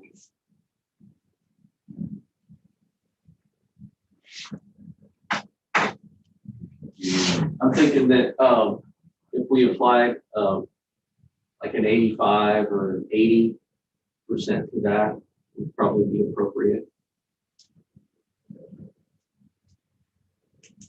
I'm gonna still in my time. Yes, yeah. Scott. 2 minutes and 20 seconds. Scott, go into the account itself.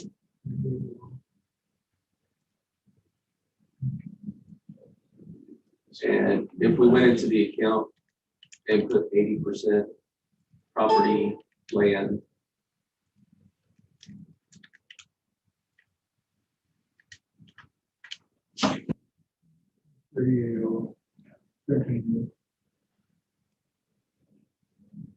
flooded 80. Go to flooded 80.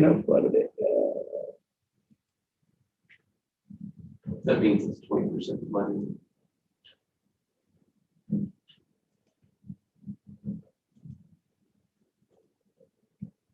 Be at 13,800. And remember, he paid 12,000 years ago. I think that's more than appropriate. Okay, is that it for you, Mike? Okay. Jeannie, you got 2 minutes for rebuttal. So to Mike's point, the 13.8, I would accept this point. Okay. Okay, Okay. It seems they're we agree. Okay. I'm gonna make a motion then on case ID 2021-1450, count number 21041. When considering Q1 incorrect appraised market value, that we lower the 2021 appraised value from $17,250 down to $13,800. Second. All in favor? Aye.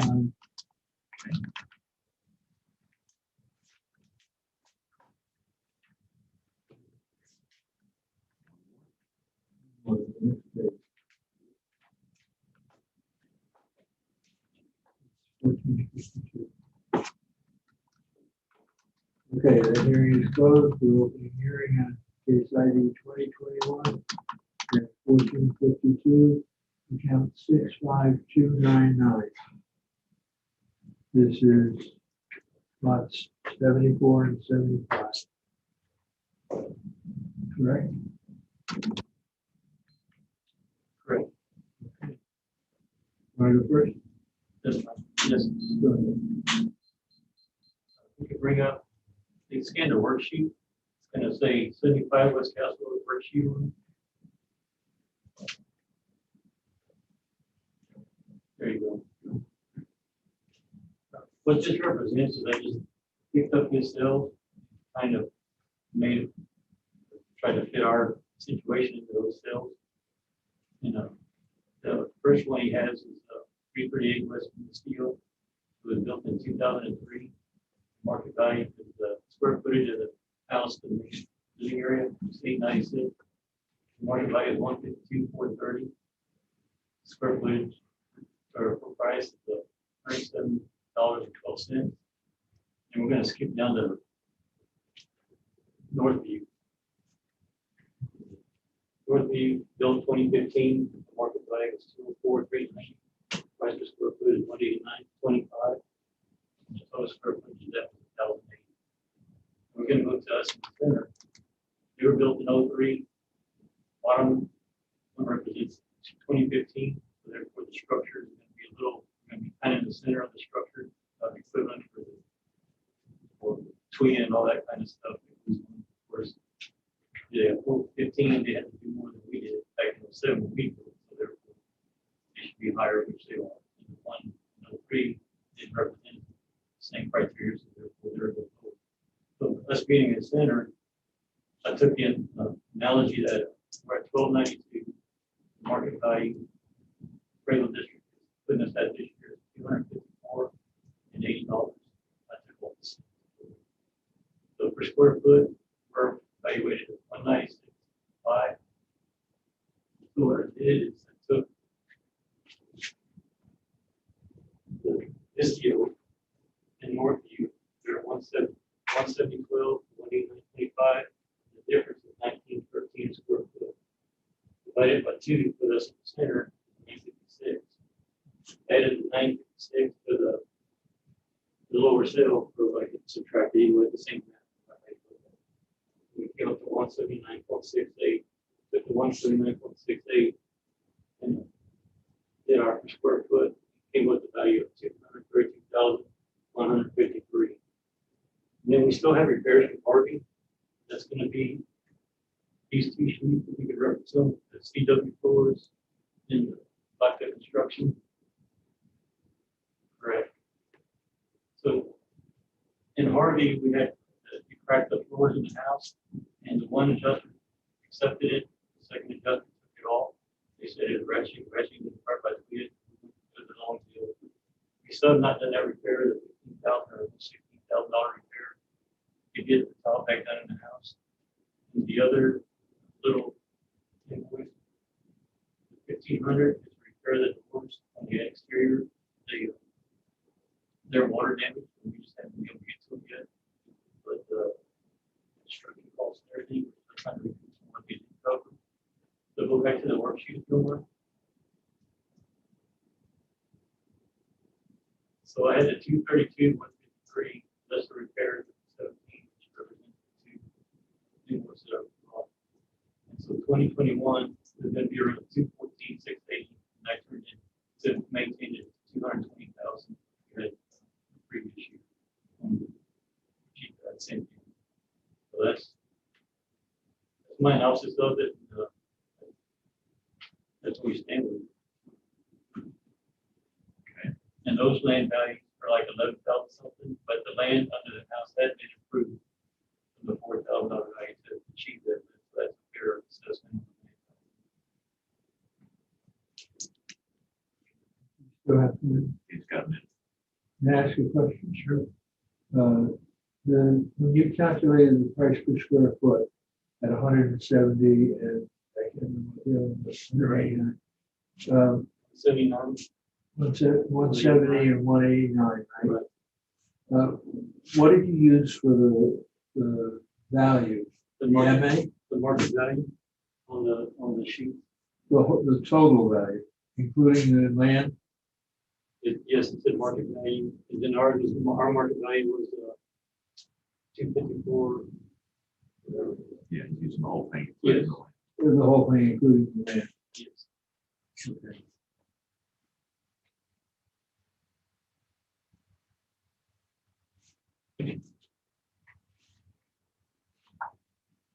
That it? That was the sheets that they sent out in the comps. You don't have this. It's a comp sale 2021. Okay. Full information.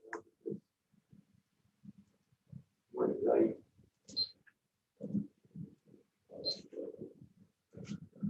$254 away. 240. Okay. So Mike, you have 2 minutes for cross if you need it, and then 5 minutes for your presentation. Right.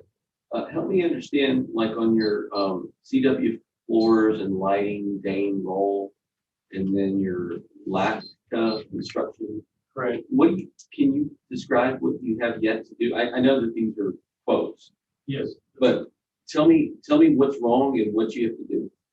The floors on the living area, the tiles cracked, and when we have came out originally, they covered it, and just like You have tile on your second floor? correct You have like tile.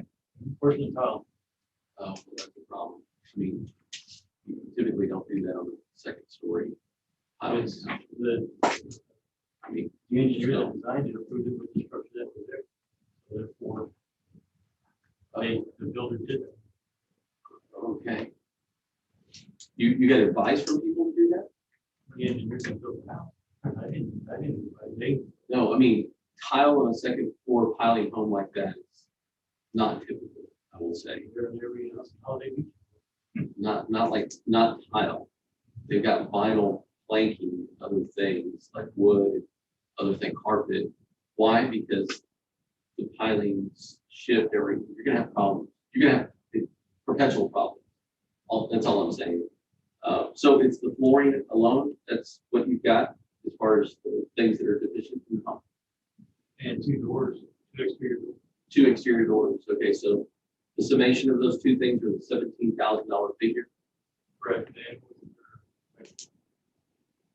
subject property owners brought some stuff that's deficient in the home. You know, the bigger of those two items is tile flooring on a second floor piling home. Unless it's a two-story structure that's full, piling home is just gonna move. You're gonna have problems. I just want to say that on the record in case we hear about this in future years, because you're gonna have problems. Having said that, the subject property owner brought you $17,000 worth of what's called cost to cure. My comp sales say that 232, it's actually weird because, well, it's not, because he used the figure of the $179 a square foot times 1292, and I have 1530 overall. I have 1292 up top, and I have that another air conditioned space down below, a 14 by 17 air conditioned space at MAS down below. But even in my comp sales, all I can support is 232,616. You take his number of his 17,473.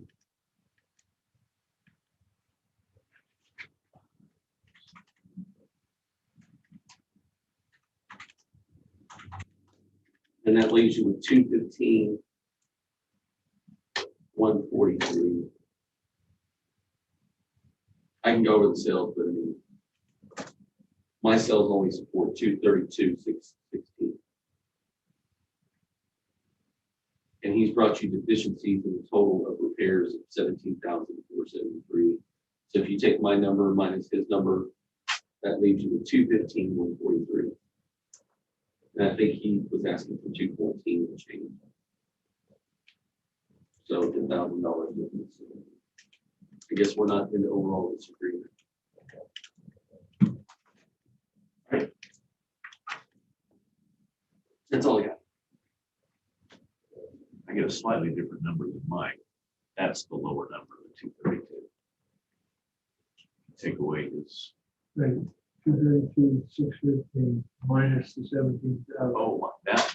So then we have 215,143. Call it 215. Are you happy with that? 215? I'll have to. Okay. You good? Right. Let's go. So I'm going to make a motion then on case ID 2021-1452, count number 65299. When considering Q1 incorrect appraised market value, I move that we lower the 2021 appraised value from $254,080 down to $215,000. Second. In favor? Aye. We're done. You're done. You bet. Good presentation. Thanks, sir. Thank you. Hey, can I ask you, are you have 2 seconds? Or? Yeah. Get that light.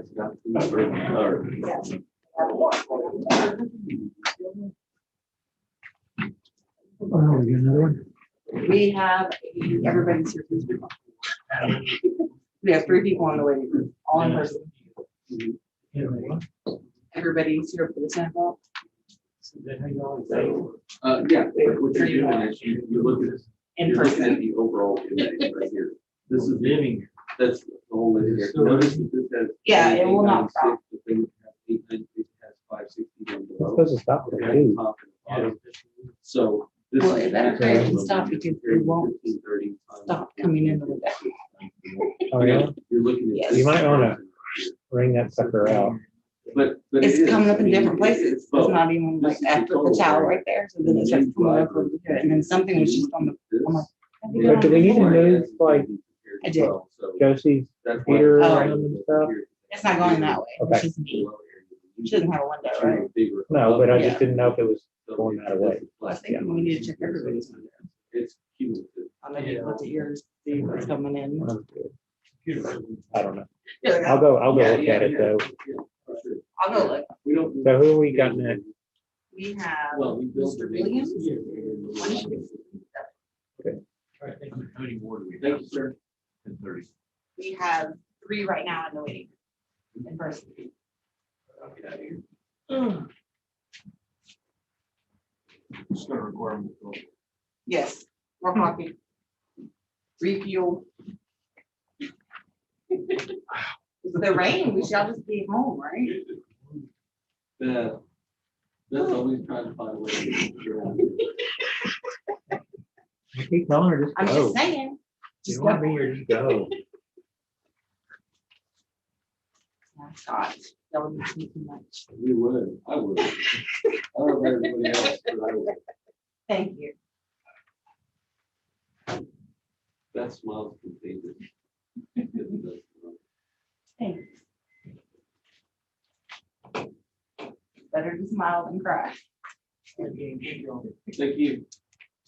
Thank you. Not your Ready lead for day. this? Nancy. Yeah, no. Hilarious.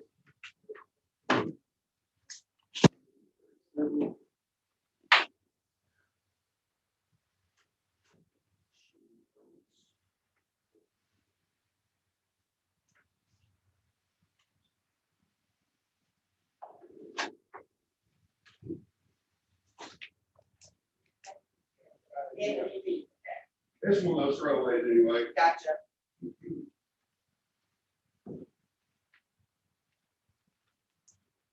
All right, this is Brian Williams. You got some. Hi, You're gonna be right here on this side. Okay. At one point, they're gonna let you know when you're going to take the statement and you're gonna sign it. And they'll give you right back.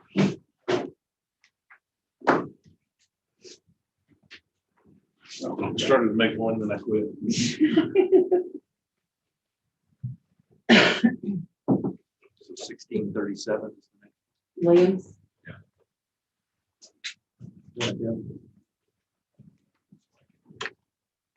Well, Yeah, 10 case o'clock. 1637, 10 o'clock.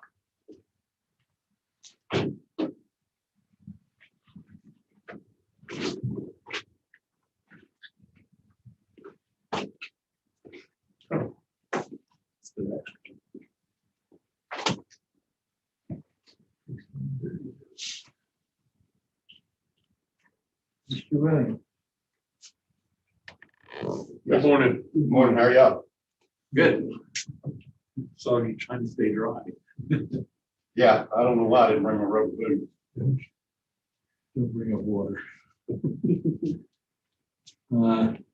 We have some trivia that we need to go through before we get down to the meat of the matter.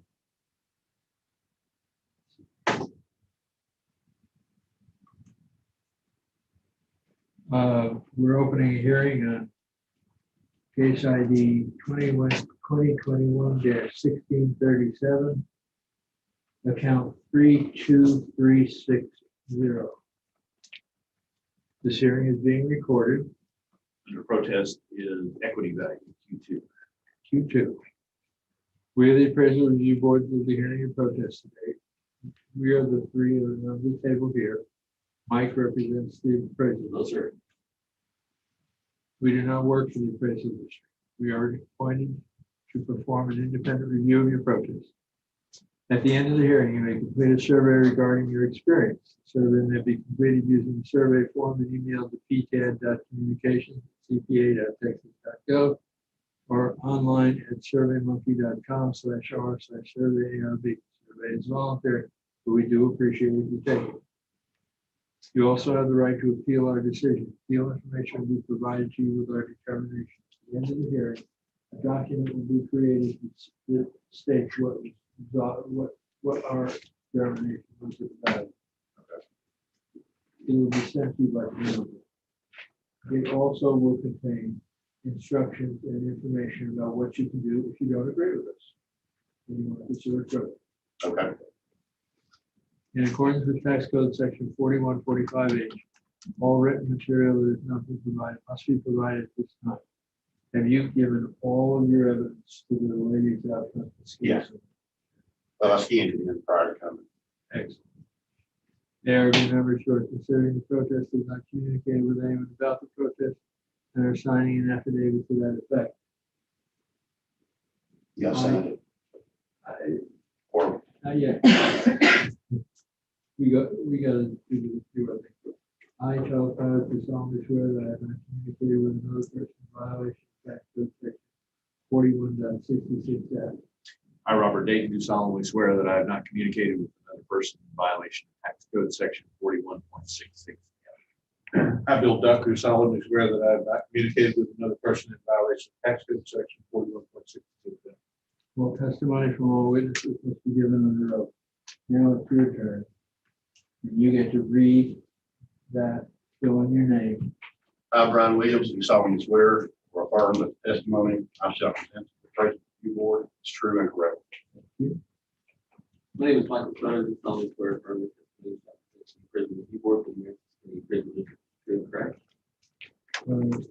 Do you have a appraiser's license? State of Texas? I do not. The sheet of paper that is now missing.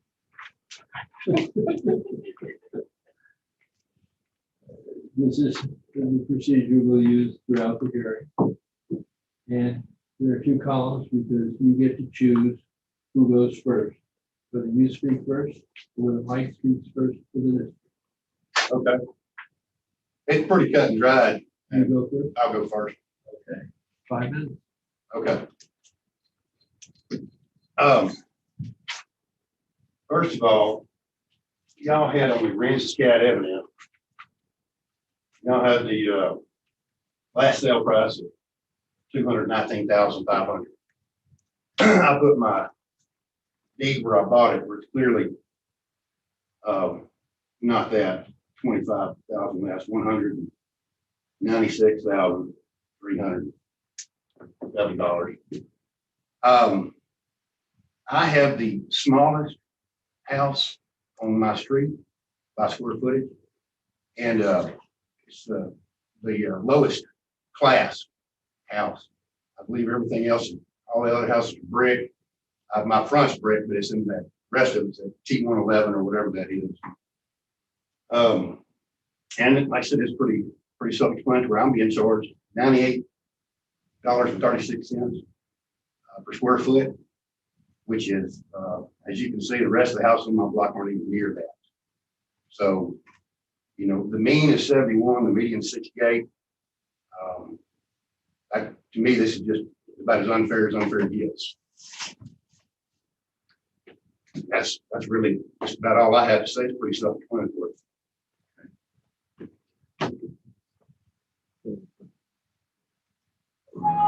Okay.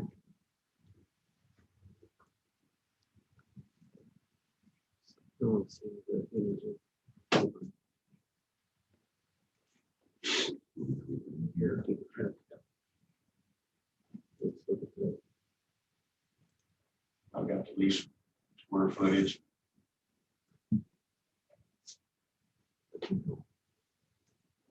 Standard side 4SS, standard siding house. Highlight.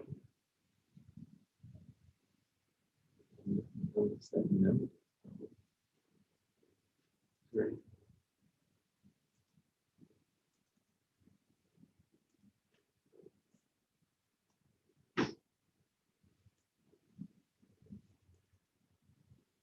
Ready, Mike? Sure. I guess you're done. I am done. I'm sorry.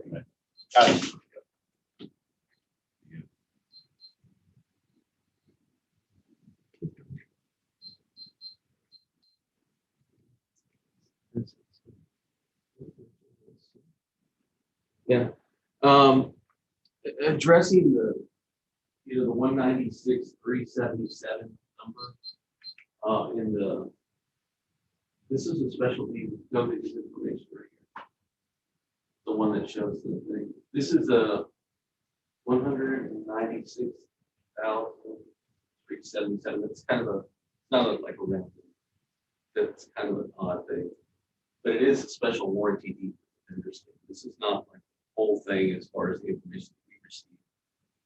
At the time of the sale, which was back in 18, we had an MLS. The MLS showed sold 219.5. So that's the information that we had.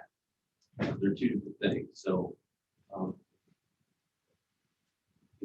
We had a deed of trust actually showing 196,377. This is not, it wasn't as presented by evidence by the subject property owner. I didn't know that it was relevant today to put it in the evidence package, but I am telling you that the deed of trust, which is typically what a person borrows, not the full sale price. Those are typically 80-20 loans or 85-15 loans. You know, they're some portion of the whole. And furthermore, I will testify that the other document we have that isn't MLS indicates that the thing sold for $219,500. That's not under protest. The only thing under protest is equity. The only thing that I can show for equity, we have a total of 209 and change in subject property. Last year we had a value of 195 on the property. Let's go to my evidence. We'll go to the card.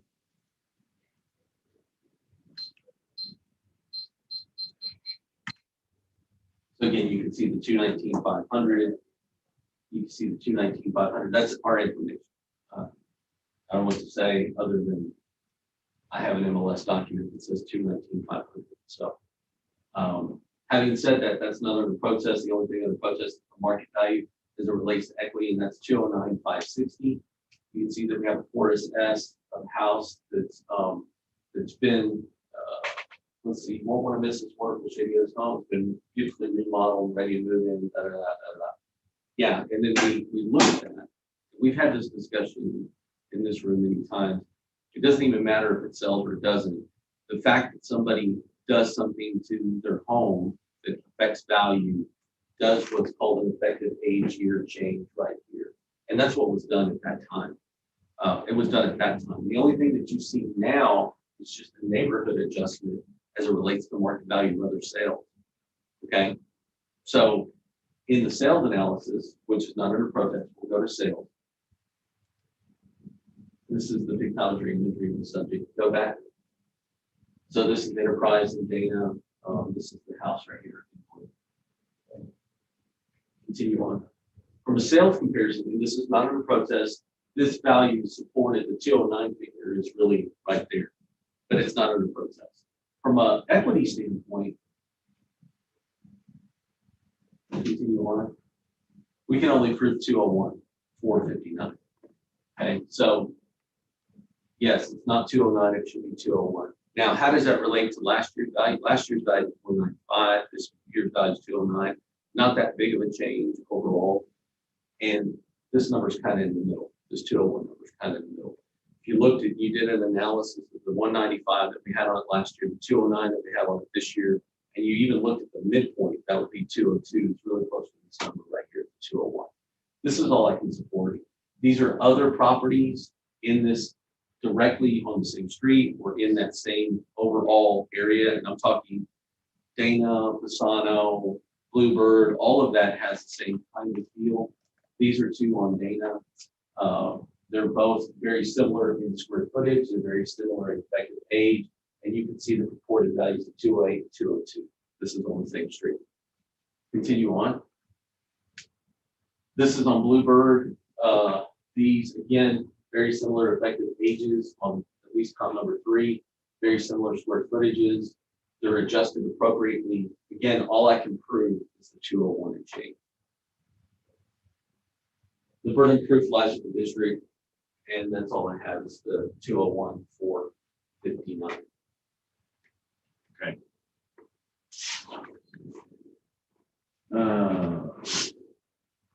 Brian, you have then 2 minutes for cross-examination and 2 minutes for rebuttal if you need that much time. Okay. I don't have the advantage of being an appraiser. I don't really follow as much as what you said.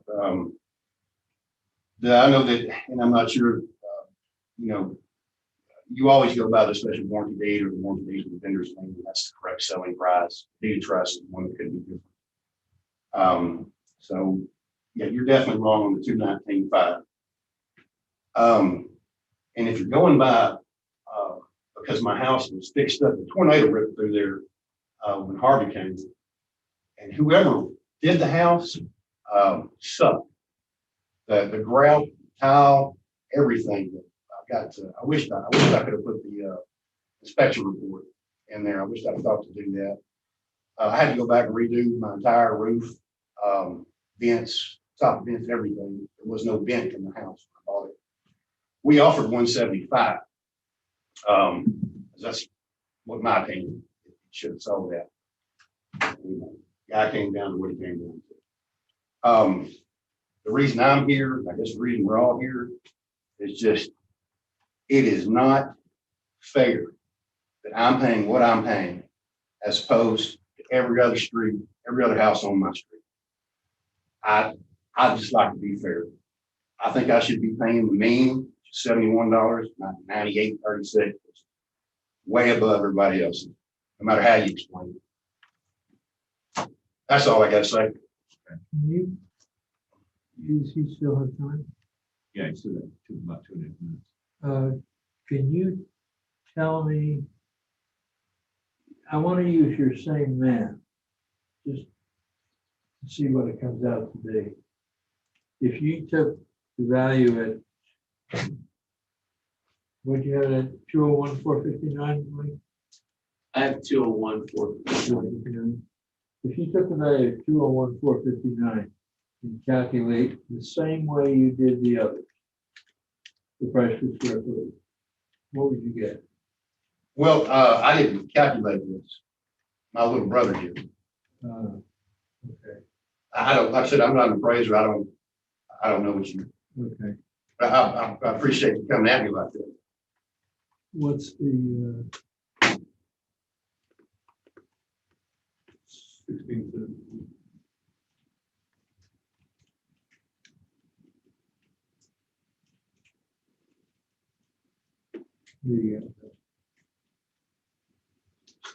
Got something. curious, 201. 459?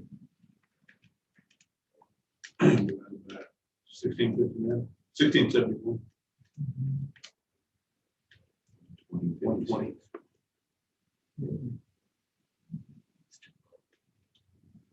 Let's see, your calculation, one, you have to understand that he's looking at the improvement only value of his. And then, the value for the 201 for ours includes the land element and appropriately adjusted, so. Yeah, we're not protesting the Yeah. property value. So that's, you're doing one analysis. Yeah. One analysis. You get there from here. I turned all that stuff on. Sorry. What now? It's a flash drive. No kidding.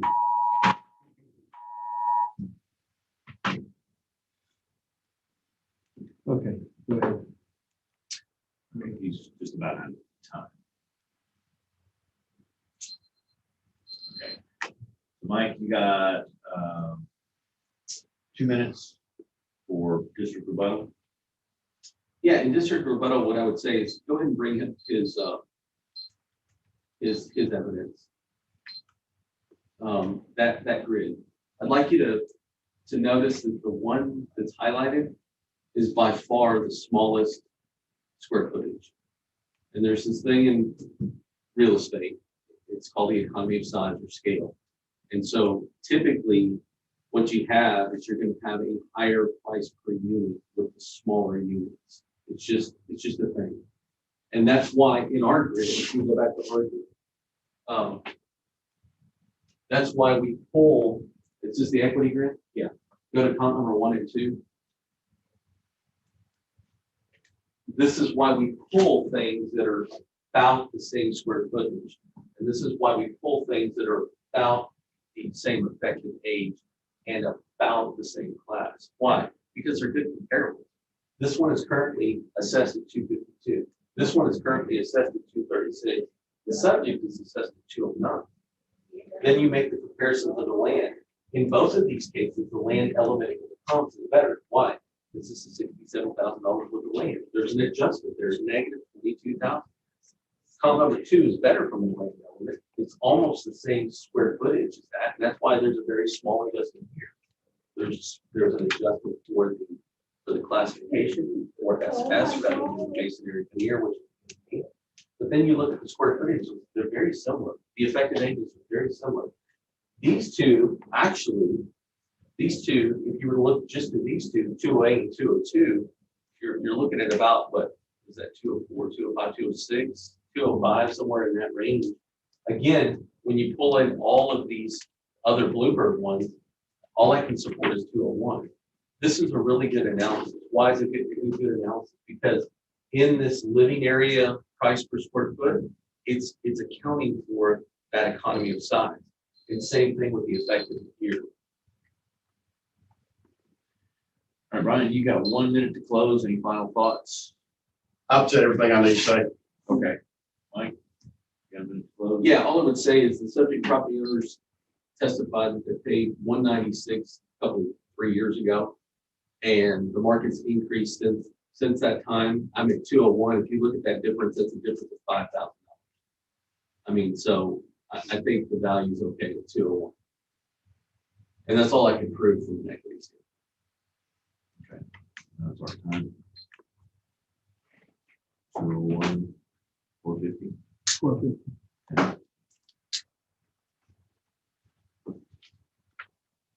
Okay with that, Bill? Okay.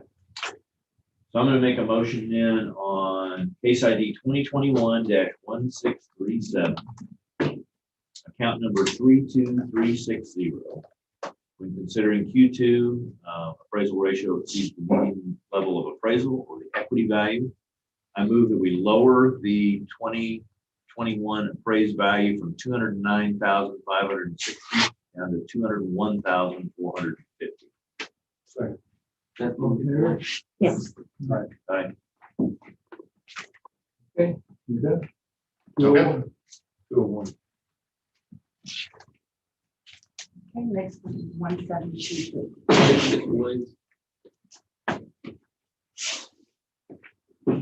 1724. Yes. Gentlemen, I appreciate your time. Okay, thank you. Okay. Thanks, sir. Okay, we're going home. John, you'll get the summary to me via email. And those come out of the appraisal district. Regular meeting. Okay. Yeah, it'll just be mailed to you. Regular. Mailing you.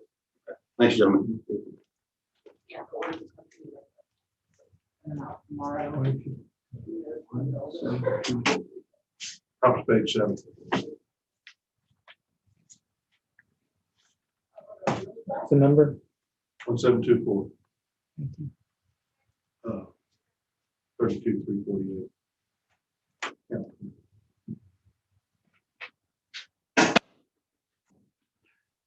See the.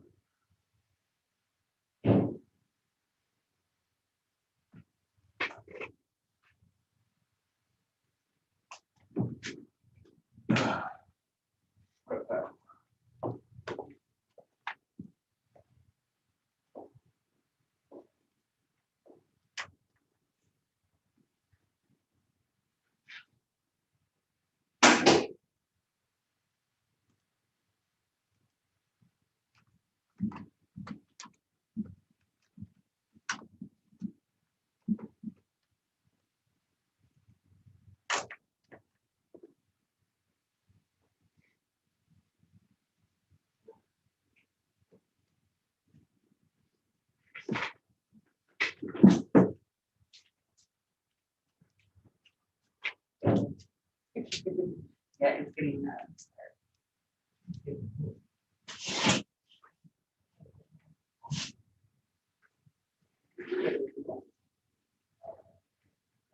I can go ahead and start them.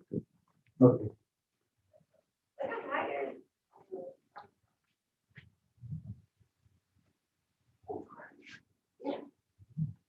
Look at the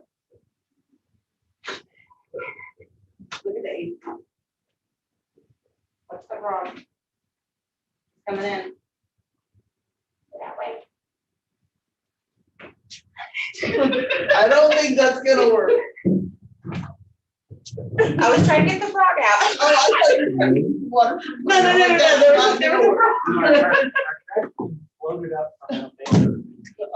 Was maybe the paper Mars. You Do I go? Yes, Okay. you come in. got it. Hello. Okay, you can have a seat. This is gonna be your area right over here. Okay. Yeah. Let you know when and go and do that. I know it is. You fine. Okay.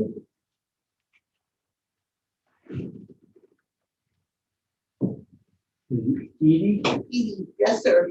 Edie? Edie Broman. Okay. So we have some administrative to go through before we get to the meeting tonight. If you just follow along with me, when I get toward the end, I'll ask you a few questions. Okay. We're opening hearing on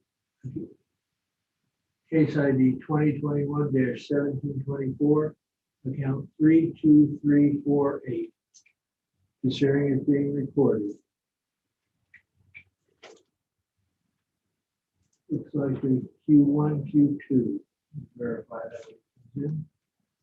We are the appraisal review board that will be hearing your protest today. There are really three of us. You just don't see this. Okay, I believe it. You'll reappear here. We do not work for the appraisal district. We are appointed to perform an independent review of your protest. At the end of the hearing, there he is. Q1, Q2. Q1, Q2. At the end of the hearing, you may complete the survey regarding your experience. Survey you completed using the survey form and email to pcat.communications@cpa.texas.gov or online at surveymonkey.com/r/survey-ARB. The survey is voluntary. You have the right to appeal our decision. Full information will be provided to you with our determination. At the end of the hearing, a document will be created. It will be sent to you via postal service.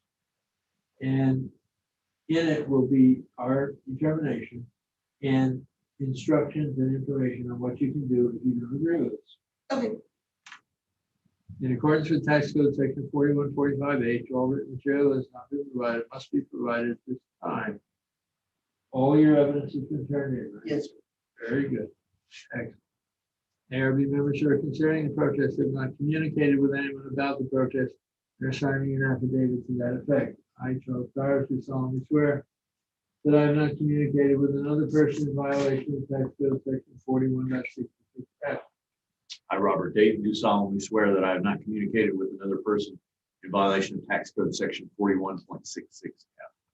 I, Bill Duck, do solemnly swear that I have not communicated with another person in violation of tax code section 41.66F. All testimony from all witnesses must be given under oath. I, Edie Broman, do solemnly swear or affirm the testimony as subsequently prison review board is true and correct. Thank you. My name is Michael Soto. I do solemnly swear from the testimony of some the prison review board for the Aransas County Prison District is true and correct. The governor makes me ask these questions. Do you have an appraiser's license? No, I do.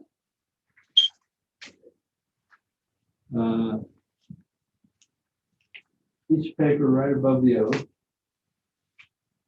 has the procedure we'll use throughout the hearing. Okay. There are two columns because you get to choose who goes first, you or Mike for the district. Y'all can go first. Mike? I'll go. Oh, I thought. No, it's me. Going down. No. It may very well. No. Hang tight, it'll all be on. All right, the subject property is currently assessed at $317,500. You can see that there was an effective age change associated with the remodel per the listing photos. This was a recent sale. It sold for $325,000 just a few months ago. So we currently have a valuation of $317,000 on the subject property. It's in the Seagun area. We don't have a lot of sales in Seagun, but let me go back. We don't have a lot. We're going to the comp Sorry, I was sales. looking for a picture. Yeah. We're going to the comp sales in Seagun. We don't have a lot of sales in Seagun. This was one of the sales. It is comp one. It did sell for $325,000. Therefore, you have no adjustments on comp number one. Comp number two, we have to go to like somewhere in Lamar if we're trying to get another waterfront home. This is on Neptune Drive. It sold for $305,000. It's 1,120 square feet. It's a 5. This is a condo. It's this class 7756, which is the code for Seagun. It's when adjusted, comp number two produces the value of 304 and change. I go down. This is another one that we have. We do have another sale in Seagun. This one sold for 175. It's a little bit further back. It's quite a bit smaller than the subject. The effective age is not nearly as updated as the subject. And you can see that it's got a very minimal land adjustment condo. And that one produces the value of 227,346. Notice that right here, the Burger Creek lies with the district. We have Q1 and Q2, which is market value and equity. Notice that we can only support a value of 304, even though the subject sold for 325, we have 317. It's a marker, it's not all the markers.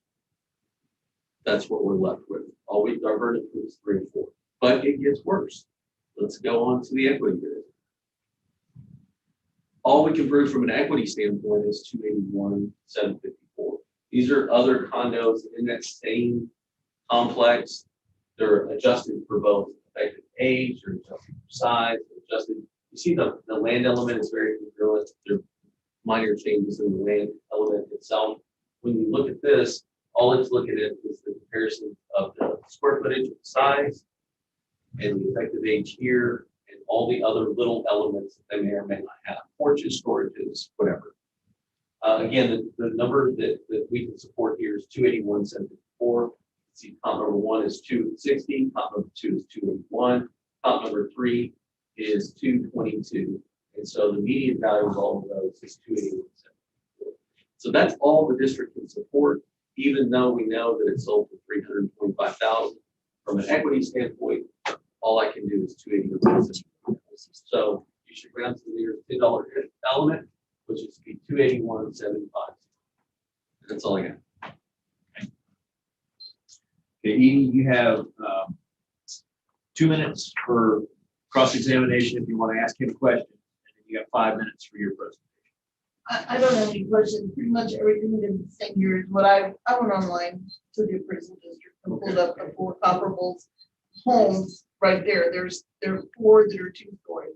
Mine being the smallest of the 4, yet being appraised at the highest. And I know that y'all are taking that appraisal off the fact that I just purchased the home for $325,000. I understand where y'all are getting that from. I bought a house in Bear County in 2013. I paid $117,000 for this home in 2013. It appraised at $125,000, private appraisal, $125,000. It is still under $100,000 in Bear County as far as the appraised amount on the taxes. So I believe that your appraisal of what you're paying for a property versus your tax appraisal, there's usually a difference between the two, and the price that y'all come up with was strictly off the price that I paid for the home. The 4 homes that are in that area that are comparable to mine, 2-story, the rest of them are all 1-story. Of those, mine is the smallest, and yet I am mine is one unit, and it is 5,793 square feet in all property and home. Mine is 3,157. The one that is almost 6,000 square feet, y'all are appraising at 324,480. Mine, which is under 3,200 square feet total, is being appraised at 317. The other 2 units, 3,348 square feet, 254,730. 3,374 square feet, 241,310. So of the 4, I have the least amount, except for 1, that I'm second highest in price. And that was the thing appraised last year at $190,420, and this year $317,500. So huge jump. And I understand where the price is coming from because of what I was willing to pay for it. That's all I got. Okay. Mike, you got 2 minutes for cross-examination and 2 minutes for rebuttal. Right. I think that we'll just leave it right there. This is I believe in your presentation, this is the living area. in each one of these cases, is that right? Yes, living Yeah. area, based Yeah, on so, the amounts that I got off of y'all's webpage. yeah, that's good. And- Thank you. That's good. That's Oh, good. Thank okay. you. Yeah, so I want to point out that her comparisons are not for the living area. She's adding all the porches and everything together. That is a methodology. It's not the most congruent methodology as it relates to market value, because the thing that people most react to, the amount of living, air-conditioned living space areas. So when you look at this one, hers is by far the biggest, 2,084, as opposed to 769, as opposed to 1,400, as opposed to 1,600, as opposed to 1,380. You know, I guess the biggest one in there is the 1,600, and it's assessed at 254. So that's the closest one to you. That's the comparison. You know, the porches and all those other things, those are contributory values to the main living space. And in relation to the remark, you know, you have an appraised value, you have a market value. I'm not going to say anything about any other district. All I know is the standard is you should be at market value. So if the market value is $100,000, the market value that's appraised by the district should be $100,000. And I know it's not always the case in other districts. We strive to be at market value. So all I would say about this is not a really good comparison, other than the fact that if you wanted to compare 2084 as opposed to the next closest one at 317 and 1,600 square feet to 254, you could do that analysis and see what that is, but it looks to be in line, you know. Again, all I can support is the 281 from an equity standpoint. Subject property sold for 325. That's all we got. Can I ask a question? Sure, yeah, 2 How are minutes. now. these living spaces determined, the amount of living area in these homes, who determines that? The property owner, when they build it, or the resident number of square feet that's under air conditioned space when they have it, if they change it, square feet of living space. So I live there. I know for a fact that those 3 units, this number 103 is just a tiny unit. There is definitely as much, if not more, living space in all 3 of the other units that there is in mine. I don't know where that calculation comes from. If we're doing the good old boy system that says, well, I'm only using 1,400 square, no, 1,400 square feet of my house is living space. Who gives you that information? Good old boy system. Well, in other words, What was that excuse me, we're gonna rely on the homeowner to tell us how much of that house is actually living space. No, that's not the case. We try to analyze what's there. So if you want me to go look at those, I would be glad to. Let's go look at 102. Let's find 102. I don't like the implication of good old, I mean, that's. And I don't mean to offend, I'm just saying, Of maybe course you it's do. more of, well, I'm sorry if I offended you. You did. Maybe it's a trust issue that we're dealing with. And Let's go look trusting let's That go- a homeowner is going to tell you how many square feet is actually living space. I'm not referring to you as a good old boy, nor any of you other people as a good old boy. I'm saying that people will tell you that it's 1,500 square feet of living space, but until they market it to sell it, you're not gonna know if that's true or not. Okay, so what I have for this particular one is 800 square feet up top, so a rectangle, and then I have a rectangle with the storage that's here. And if you look at this, that's kind of congruent with the picture. I'm sorry. So on the top story is 800 square feet of living space? That's what I have. I have a rectangle, 32 by 25. And then on that, the first square is the bottom piece? This is the bottom. So that would be like the garage that you're seeing right there, right? And then the rest of that is living space? Yes. Then that one being almost the same size as mine, It's not even close, but I mean, go ahead with your argument. my utility room takes up an entire third of my bottom floor, storage area. Where are we in time? She has finished her 2 minutes of protest or rebuttal, so we're ready for close. I went first. Yes. So in closing, what I would say is there was an assertion made by the property owner about some kind of good old boy system. There's not a good old boy system. We determine what's air conditioned space. And in this particular example, we only have the time to look for one. You have a rectangle. and it's one on top of the other. Living space on top, part of the living space is on the bottom, and this little storage unit is congruent with the picture that looks like it has like a storage unit. I don't know what to say, other than it's different than the subject property owner's square footage. So I really don't like that implication at all. I really apologize because I didn't mean to be confused by it. What I would say in closing is that the subject property all approves 281 number and change. The burden of proof lies in the district. All right, so you have a minute now. Okay, Close. so, Any final and thoughts? what I'd like to see is based on his comparison there, it is impossible that their place being 3,374 square feet and mine being 3,157 square feet, that their place is smaller than my place. 3,374 square feet is unit 102. 3,157 square feet is unit 104. That's right off y'all's webpage. Is that land square footage? Because that's obviously different from the living square footage. Where does that come from? Oh. That total square footage there? I got that off of the Aransas County webpage, off the property search page. Oh, yeah, yeah. That's right. We could just call it and see who it comes.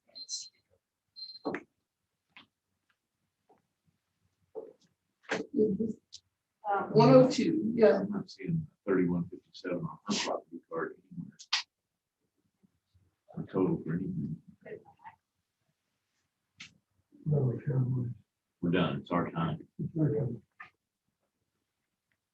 Oh, we can't see it. No. If I may speak here, I can clear this up. Okay. No, just let it.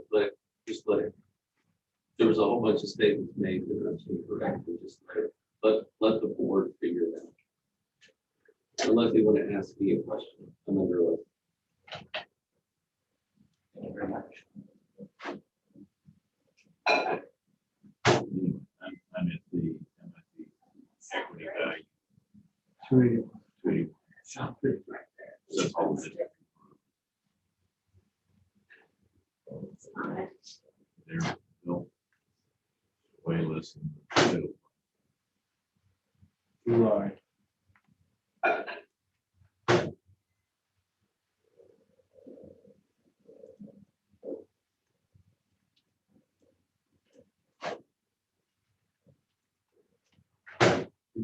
Yeah.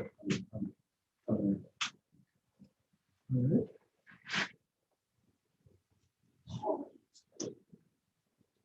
Okay, so I'm gonna make a motion then on case ID 2021-1724, account number 32348. When considering Q1 incorrect appraised market value or Q2 appraisal ratio exceeds the median level of appraisal or equity value, I move that we lower the 2021 appraised value from $317,500 down to $281,750. Second. All in favor? Aye. Okay, 281,750. I didn't expect that. I appreciate it. I really do. Okay, we're done. Thank you very much. And again, I honestly did not say that in the tip to offend anyone. It wasn't meant like that. I meant that some people can be dishonest when asked certain questions.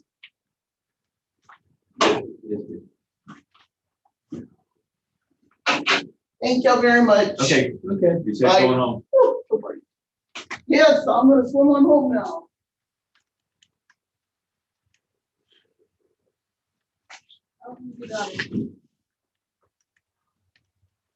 Okay, We have one more.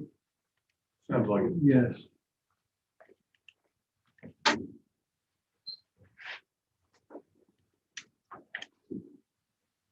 Okay, how do I get back to the front? Oh, it's the other way. That way. It's that way. Thank you. And then take a left at the end of the hall. Thank you. Two more properties, but maybe the same person with two properties. possibly.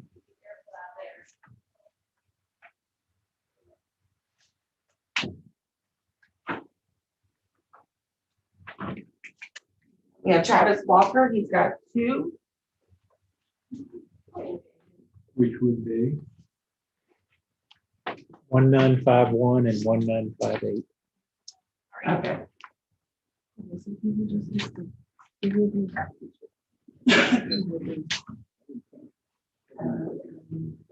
So. Yeah. I'm gonna move my car. Hey Travis, how are you? Good. Hello, how are y'all? You can have a seat right over here. Yes. I have to make a copy. Am I written? Yeah. I'm a little worried, like you want I think this portion of this. This is Very the smallest that she's having a string.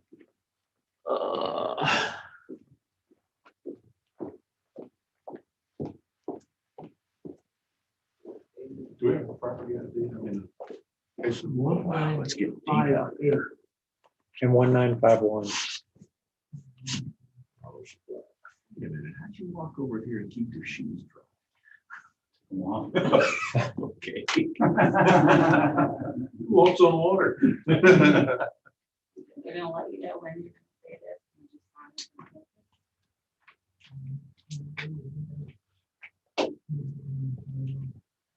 Bottom of page 7. Oh, 1951. this. Exactly. 1951. Go good. 19, yeah. Please assign me.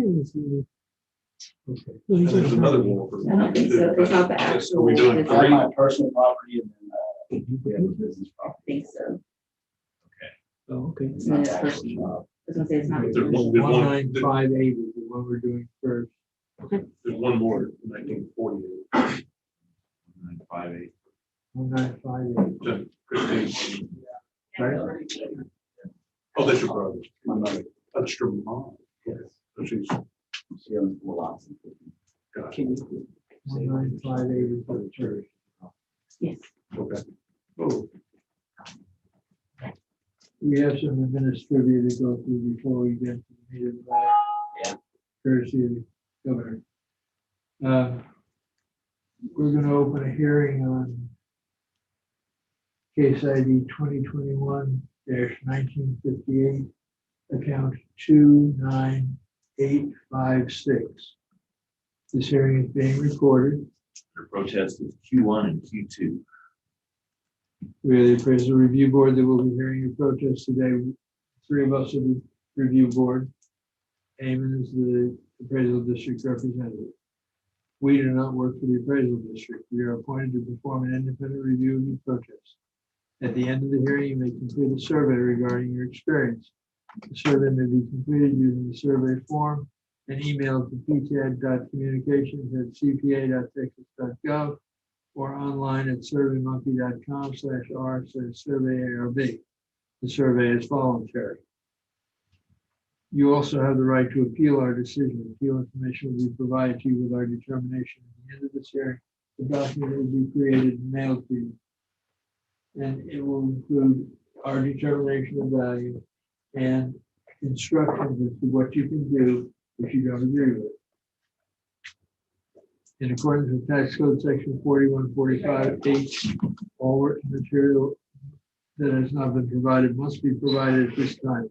This is important. Has all your evidence been submitted?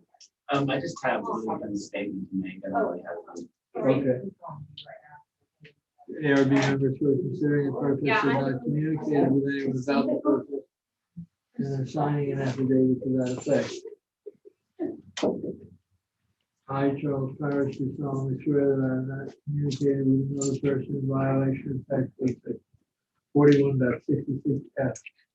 I, Robert Dayton, do solemnly swear that I have not communicated with another person in violation of tax code section 41.66F. I, Bill Duck, do solemnly swear that I have not communicated with another person in violation of tax code section 41.66F. All testimony from all witnesses must be given under oath. I, Travis Walker, do solemnly swear or affirm that the testimony I shall present to the appraisal review board is truly correct. I am the Berkeley solemnly swear affirm the testimony. Yes, the appraisal review board is true. You hold the Texas appraiser's license? Right. Are you a licensed appraiser? Governor made me ask that. Don't blame me. You have a sheet of paper there that shows the procedure that we use for all the hearings. And you get to choose whether you go first or Amy goes first.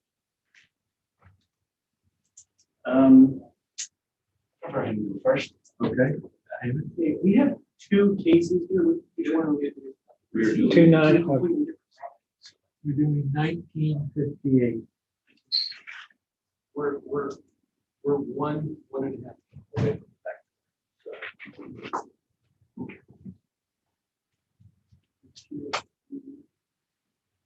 Property ID 295. Single family residential. Last year, it's valued at 160,560. This year was noticed at 173,109.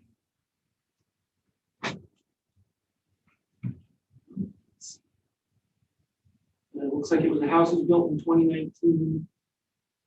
And I guess the change year over year is probably neighborhood adjustments. And that would change.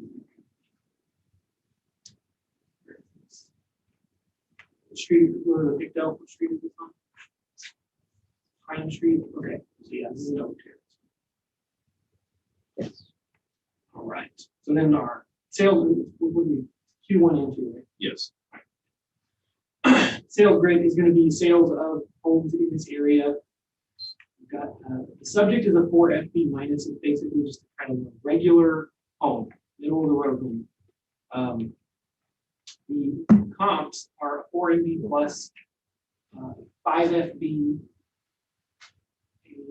5MB minus, and a 4MB plus. So yeah, Pine, Redwood, these are all purchases that are happening right in that neighborhood. We just look at the sale prices, they're 235, 253, 265, 265. Subject is going to be a little bit smaller than these, and doesn't appear to have garages. So those have to be taken out. We would expect the subject to sell for 265 because of those things. But when adjusted, if they sold like these comps, the median value is 185. See the lowest comp adjusts out to 173,323. There's going to be comp number 4. Basically, it's just market appreciation. The value going up. The equity grid just shows other properties that aren't necessarily sales, they're just homes in this neighborhood, and see if we're treating this house any different than the others. And that one's on First Street, one on Hickory, and one on Redwood. These are all 4FBs. The median value for those is 172,483. It's a couple $100 below our number, but within the margin of that. The sales ratio report is for Oak and West Terrace. So you can see we've got quite a bit of sales. And our median value on those for this year is 99.3. That's where the value change is from, market activity. And I think that's it for this one. We're not, I signed a thing for both cases. We're doing them one and then do a whole lot. You done? Yes. Okay. So Travis, you got 2 minutes for cross-examination. You want to ask him questions, and 5 minutes for your presentation. I guess just the main questions I would have is I do feel like the deductions for the garages that you had on there for the be comparable were understated with increased construction costs. The prices that I've solicited for a building a garage on my property, those are all way under. 35,000 was the 2-car garage attached to my house. Was the last bid that I had. Also, my house is a GLO house.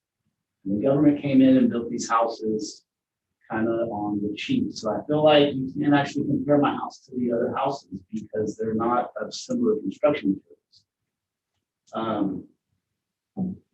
I guess really as far as questions I have, I also have a question about the use of 2021 values, I guess, for the comparisons. If the value hadn't been certified, I really don't see how you can actually make a comparison. Have there ever been instances where you use a comparison property that actually got adjusted lower? Are you talking about the equity grid? I'm saying, like, say if you use comp 3, just for instance, and you use that as a comparison for my property.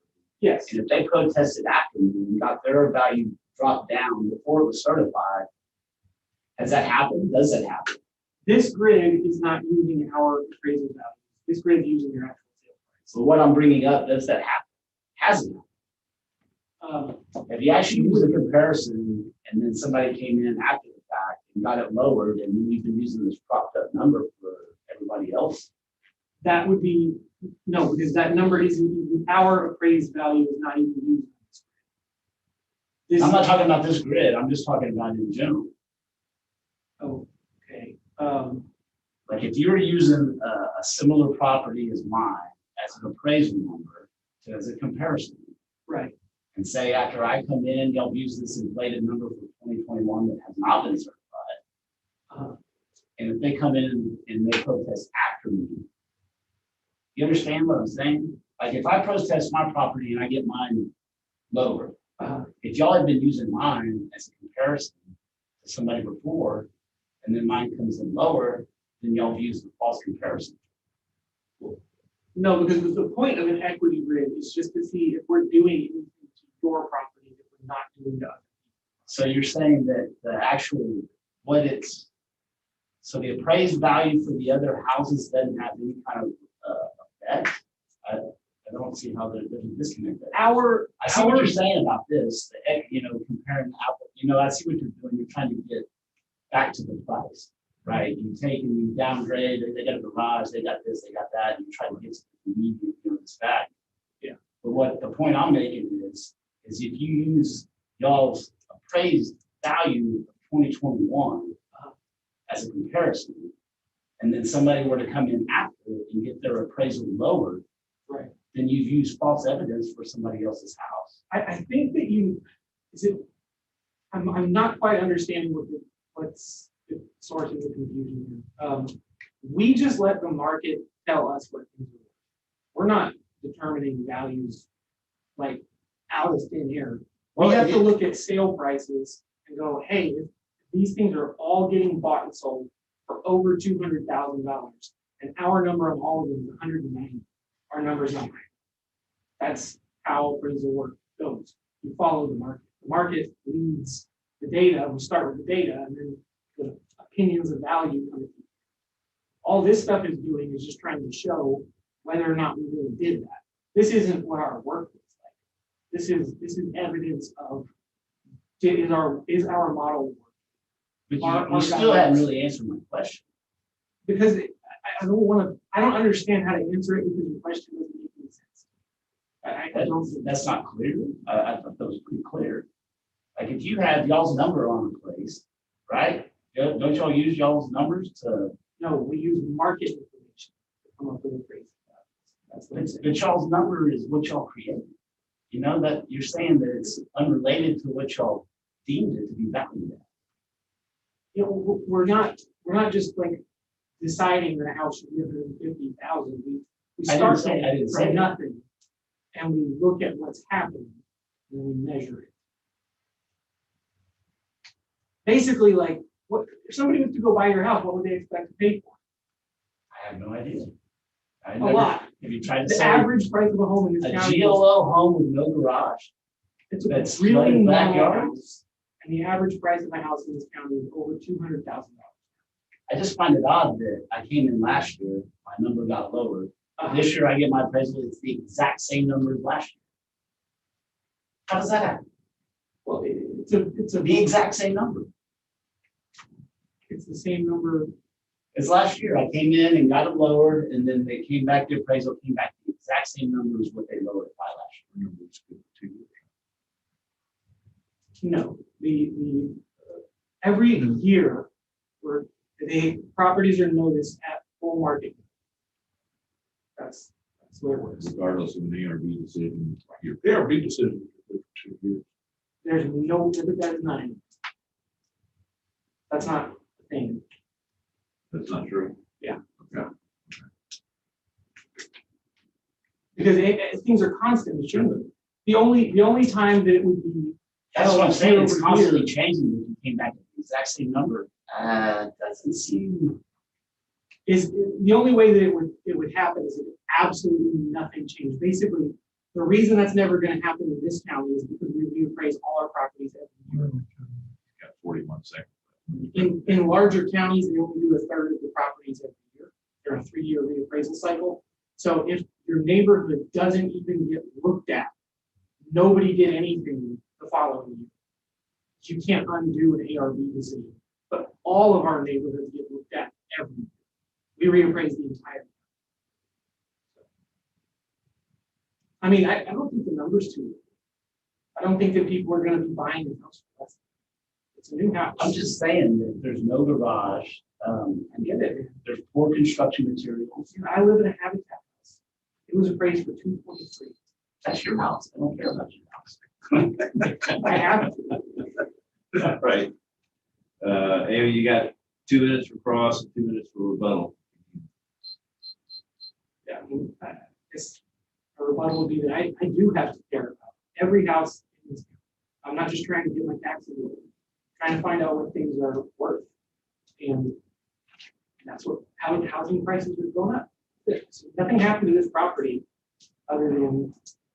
Well, there has actually happened something. On the backside, they have cleared the lots behind me. They're gonna build 3 houses. And before, my backyard never flooded. Never flooded. It's high. You can tell by the grade in the road. And now that they've filled in the house directly behind me, they filled it in and built it to grade and brought in a bunch of dirt. Now my backyard's. And what is my recourse for that? They just build up and I'm flooded out. Well, you do have recourse for that. People can't divert water into the property.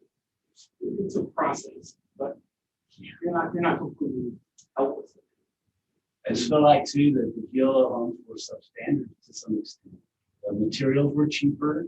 I mean, I got a list of the issues. I had a loose electric connection in the box. The AC is broken in how many years' time? 2019. The gas line that they ran did not have a ground.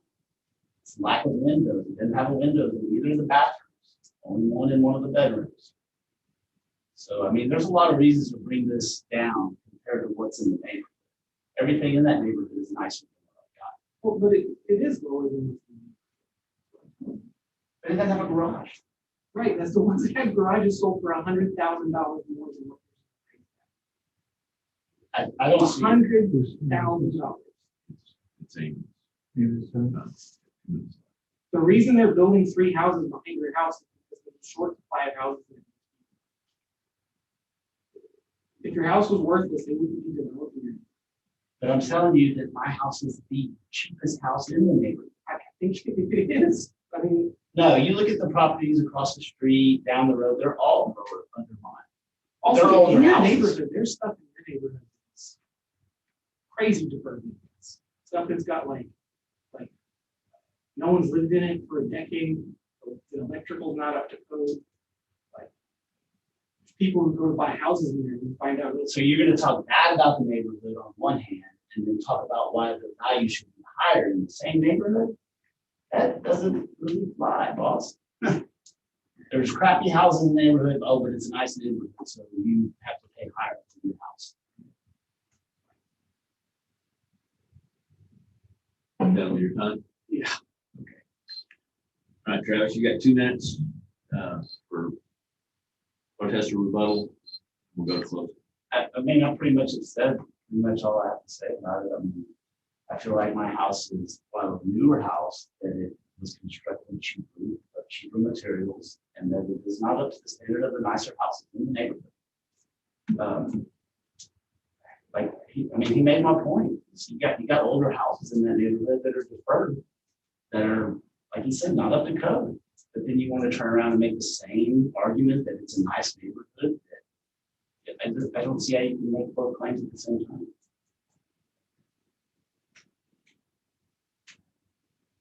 Anything else?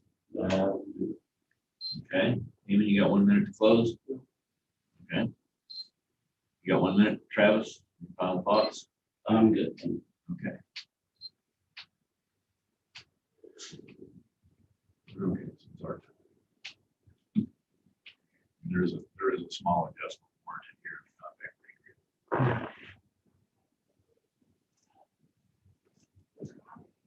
I think the adjustments for the other comps are the same adjustments we see, same methodology. You can see inside the other houses. Yeah. The argument that the quality of this is lower than the others is without evidence. Okay. That may be true, but there's been no evidence provided. So my statement back to that effect is not enough. No. You gotta see pictures, you gotta see something. I understand. Okay, so I'm gonna go ahead and make a motion then on case ID 2021-1958, account number 29856.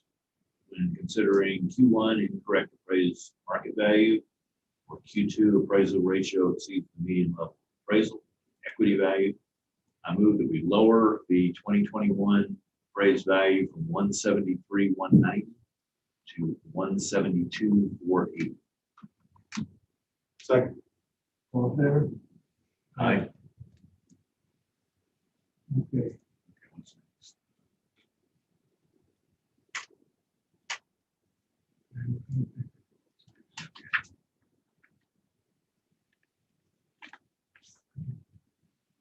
Yes, what do you got for next?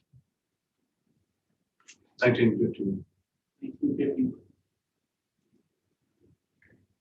This would be just a lot, 4 lots over in 1951. Okay.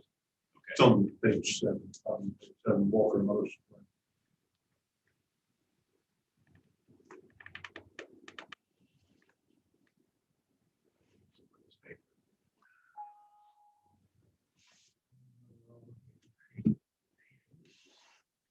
Deep back here. Very deep. They get the paper.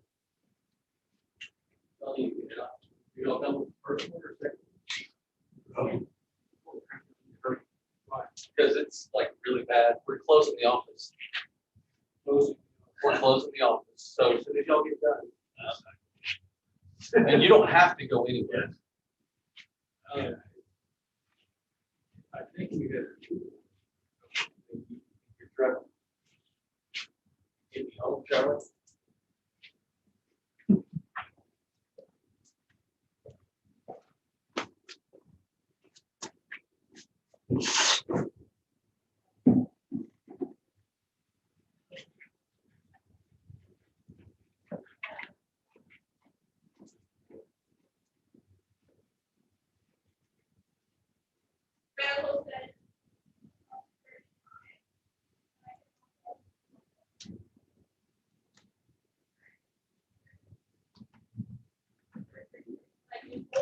Go out this way, all the way back, and then turn by. I think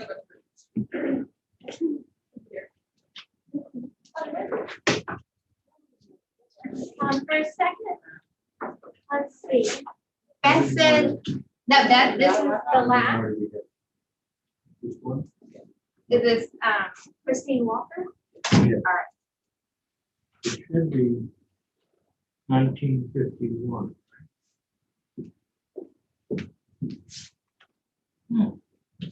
1951, property ID 19200. Be right back. That's what I think it is.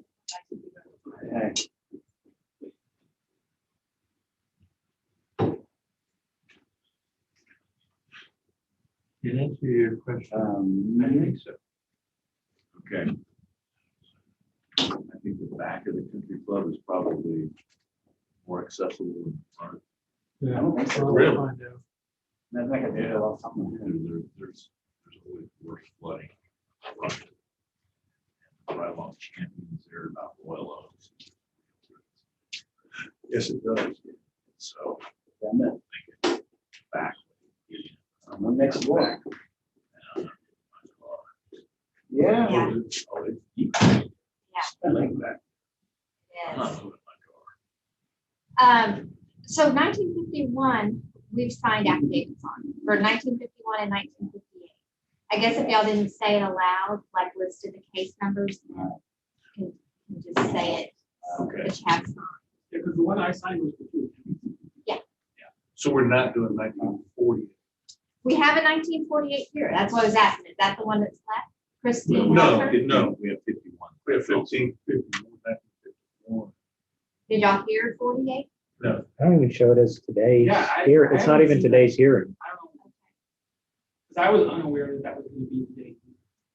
All right, she's just got it here and it What's the property ID says number? June consulting 32585. We rescheduled. Okay. That one's rescheduled. Yes. For the, All right. Yeah, for discount. I hired somebody. All right. Okay.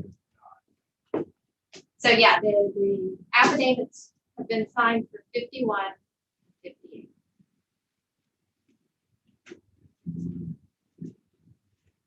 I think we just finished 50, right? Yeah. We need to do 51. It needs to be 51. Is there I wonder anybody how else? y'all feel. Water's coming in front of ours. And that's a little alley there. It's- Part of this is coming from our office on that side. It's the water lapping up. 1951. Yes, and we have signed the affidavits for that. This was for 2, 51 and 58. Oh, okay. So if you want to sign in orally, you're welcome to. No, it's all right. Okay.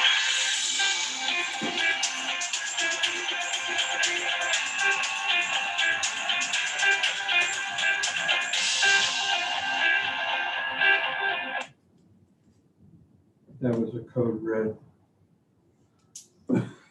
At home? No, No. it was from the city. Okay, we're opening a hearing on case ID 2021-1951. That protest is Q1 and Q2. Okay. We've already done the script, we've done the swearing in. Was his? Yes. Also for both? Yes, Okay. and neighbors. And a, we're for both. Right, so you're still under oath. You got it, right?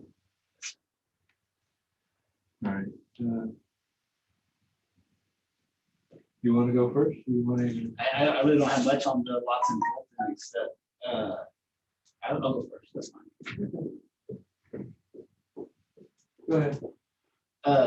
Really just the case that they are low. I mean, that case last year was going well. Of course, it's exacerbated right now with all the rain, but back, you know, the picture of it up here, but a good third of the property is, There we go. especially like, anyways, towards the, that corner on this side here, which direction, south, west, is all considerably low. It doesn't hold water all the time, but it does a good portion of time, even when it's not raining. Also, there's no utilities. It's just 4 unimproved lots. There's no septic. There's no connection to any utilities, and it's low. So I mean, that was really pretty much the only argument I had for it being low. Was this the amount of fill dirt that's going to have to be brought in to bring this up to, so you can build something on it is considerable. And plus, there's no utilities. And there's electric there, but there's no sewer. There's no water. There's no nothing. I guess that's it.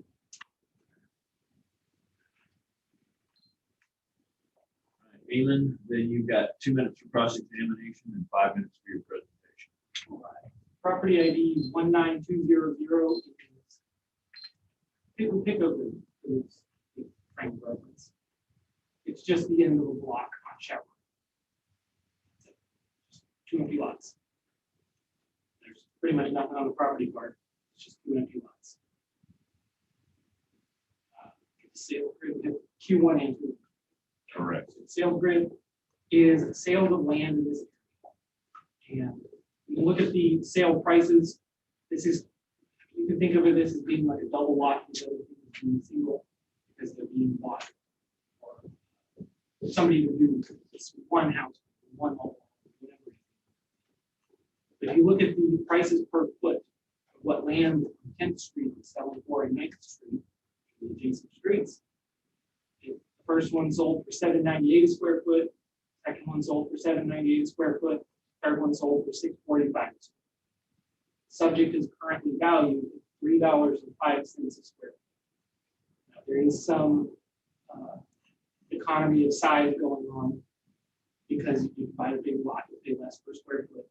But we're not even gonna, that's not even an economy of size. That's less than what these things are actually going. Land in this area, we've seen value of these lots and land going way up. The next is the equity grid, to show other properties in this area. This is probably going to explain why our value is 305. We have land on 10th Street, the Houses Street, Palmetto, and 10th Street. All of these are being valued in aggregate with all their different adjustments and land tables and stuff at $370, $370, $5, $270.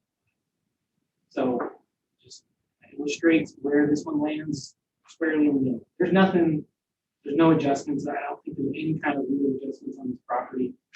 It's just on the, you can barely read this land table, the 2026 land.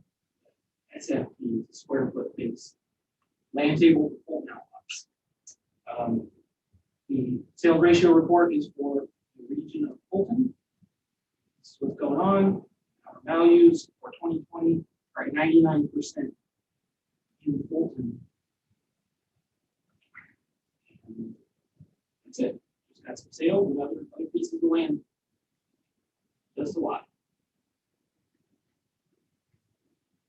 So, yeah. Okay. Travis, you've got 2 minutes for cross-examination and 2 minutes for rebuttal. You need it? No, I'm here. Okay. Amy, 2 minutes for district rebuttal. Anything for closing? Go ahead. You were doing right. Go ahead. Anything for closing?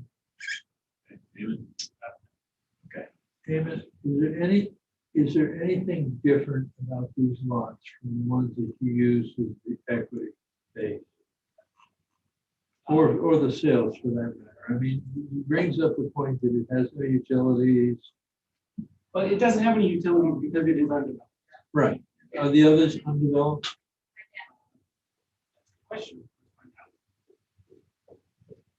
That would be especially relevant for this.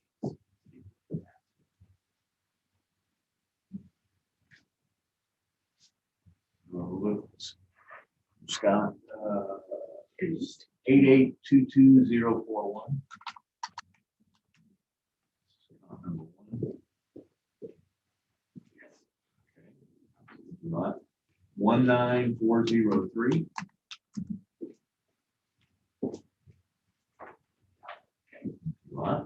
Okay. 1960.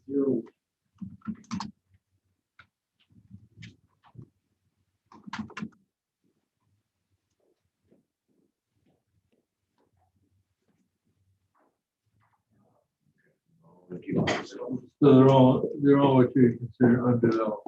That's right. They have the same access that anybody in this area would have to water, gas, and electricity and stuff, but you have to actually sell them. Because the Right. lots never had any.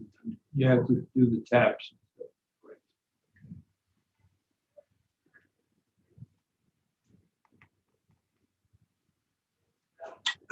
This property was heard by the ARB last year. I want to look at the card and see if there were any adjustments made for holdings from last year.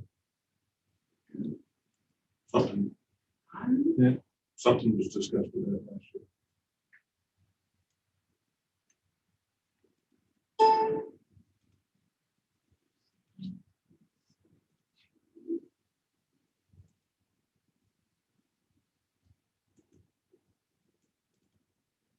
There's no adjustment.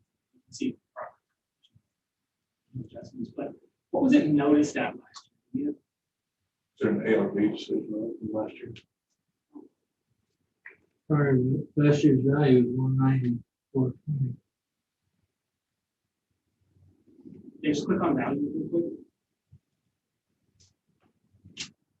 72,440. That's it. Yes. Yes. Oh, I'm sorry, I was reading the wrong one. Beg your pardon. My mistake, my bad.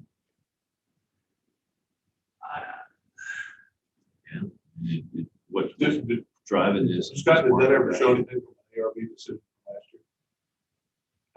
It showed 72,440 in the values section. That's what I'm looking to see. That is from an ARB value from last year. And last year we noticed that the 76 for the length. What happened? It was,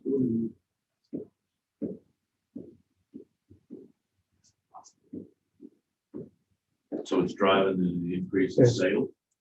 No, I'm saying I don't think the length will change was noticed at 76,260. last year. Yeah, okay. So it's, yeah. Same length.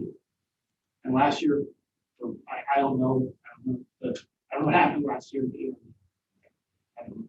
So mark it down. It was marked down to 72. And that doesn't carry for 2 years. No. And sales. Still.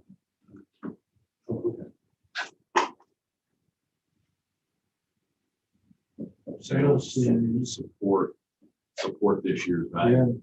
Yeah. May not have last year, maybe that's why we marked it down, but this year.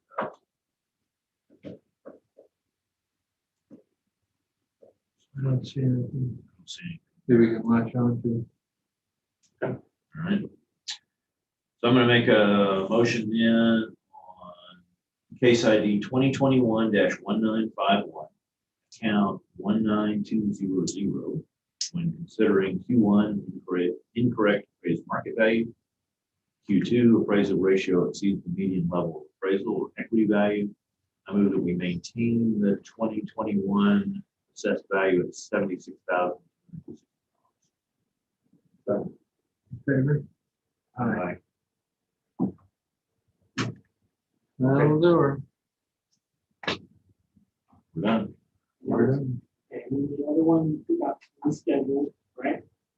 I don't know. You said you said that was rescheduled. Anybody else on? They said no, they said that was not for this morning. And then there's nothing else on our docket.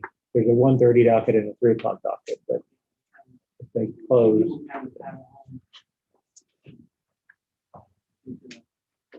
We done? We're done with you. Yep. Thank you. Normally, it's gonna be here to walk. Check with the ladies up front before you leave. We normally come back here and do these papers. But I think they may not even be there. they're snorkeling. Yeah. I heard they say close them all. It means we are not going to do anything this afternoon. I think Mike is concerned about people being able to get home if we continue reading. And about people coming here, Yeah. their they don't want safety. people coming here. here and- Okay, so we're done for the day. We're done for the day. Should we? Okay, Yeah, so that's why fine. don't we adjourn? That's fine. Should we make a? Would you like to adjourn the meeting before we go? I'll make a motion, we adjourn for the day. I'll second that. Favor? Aye.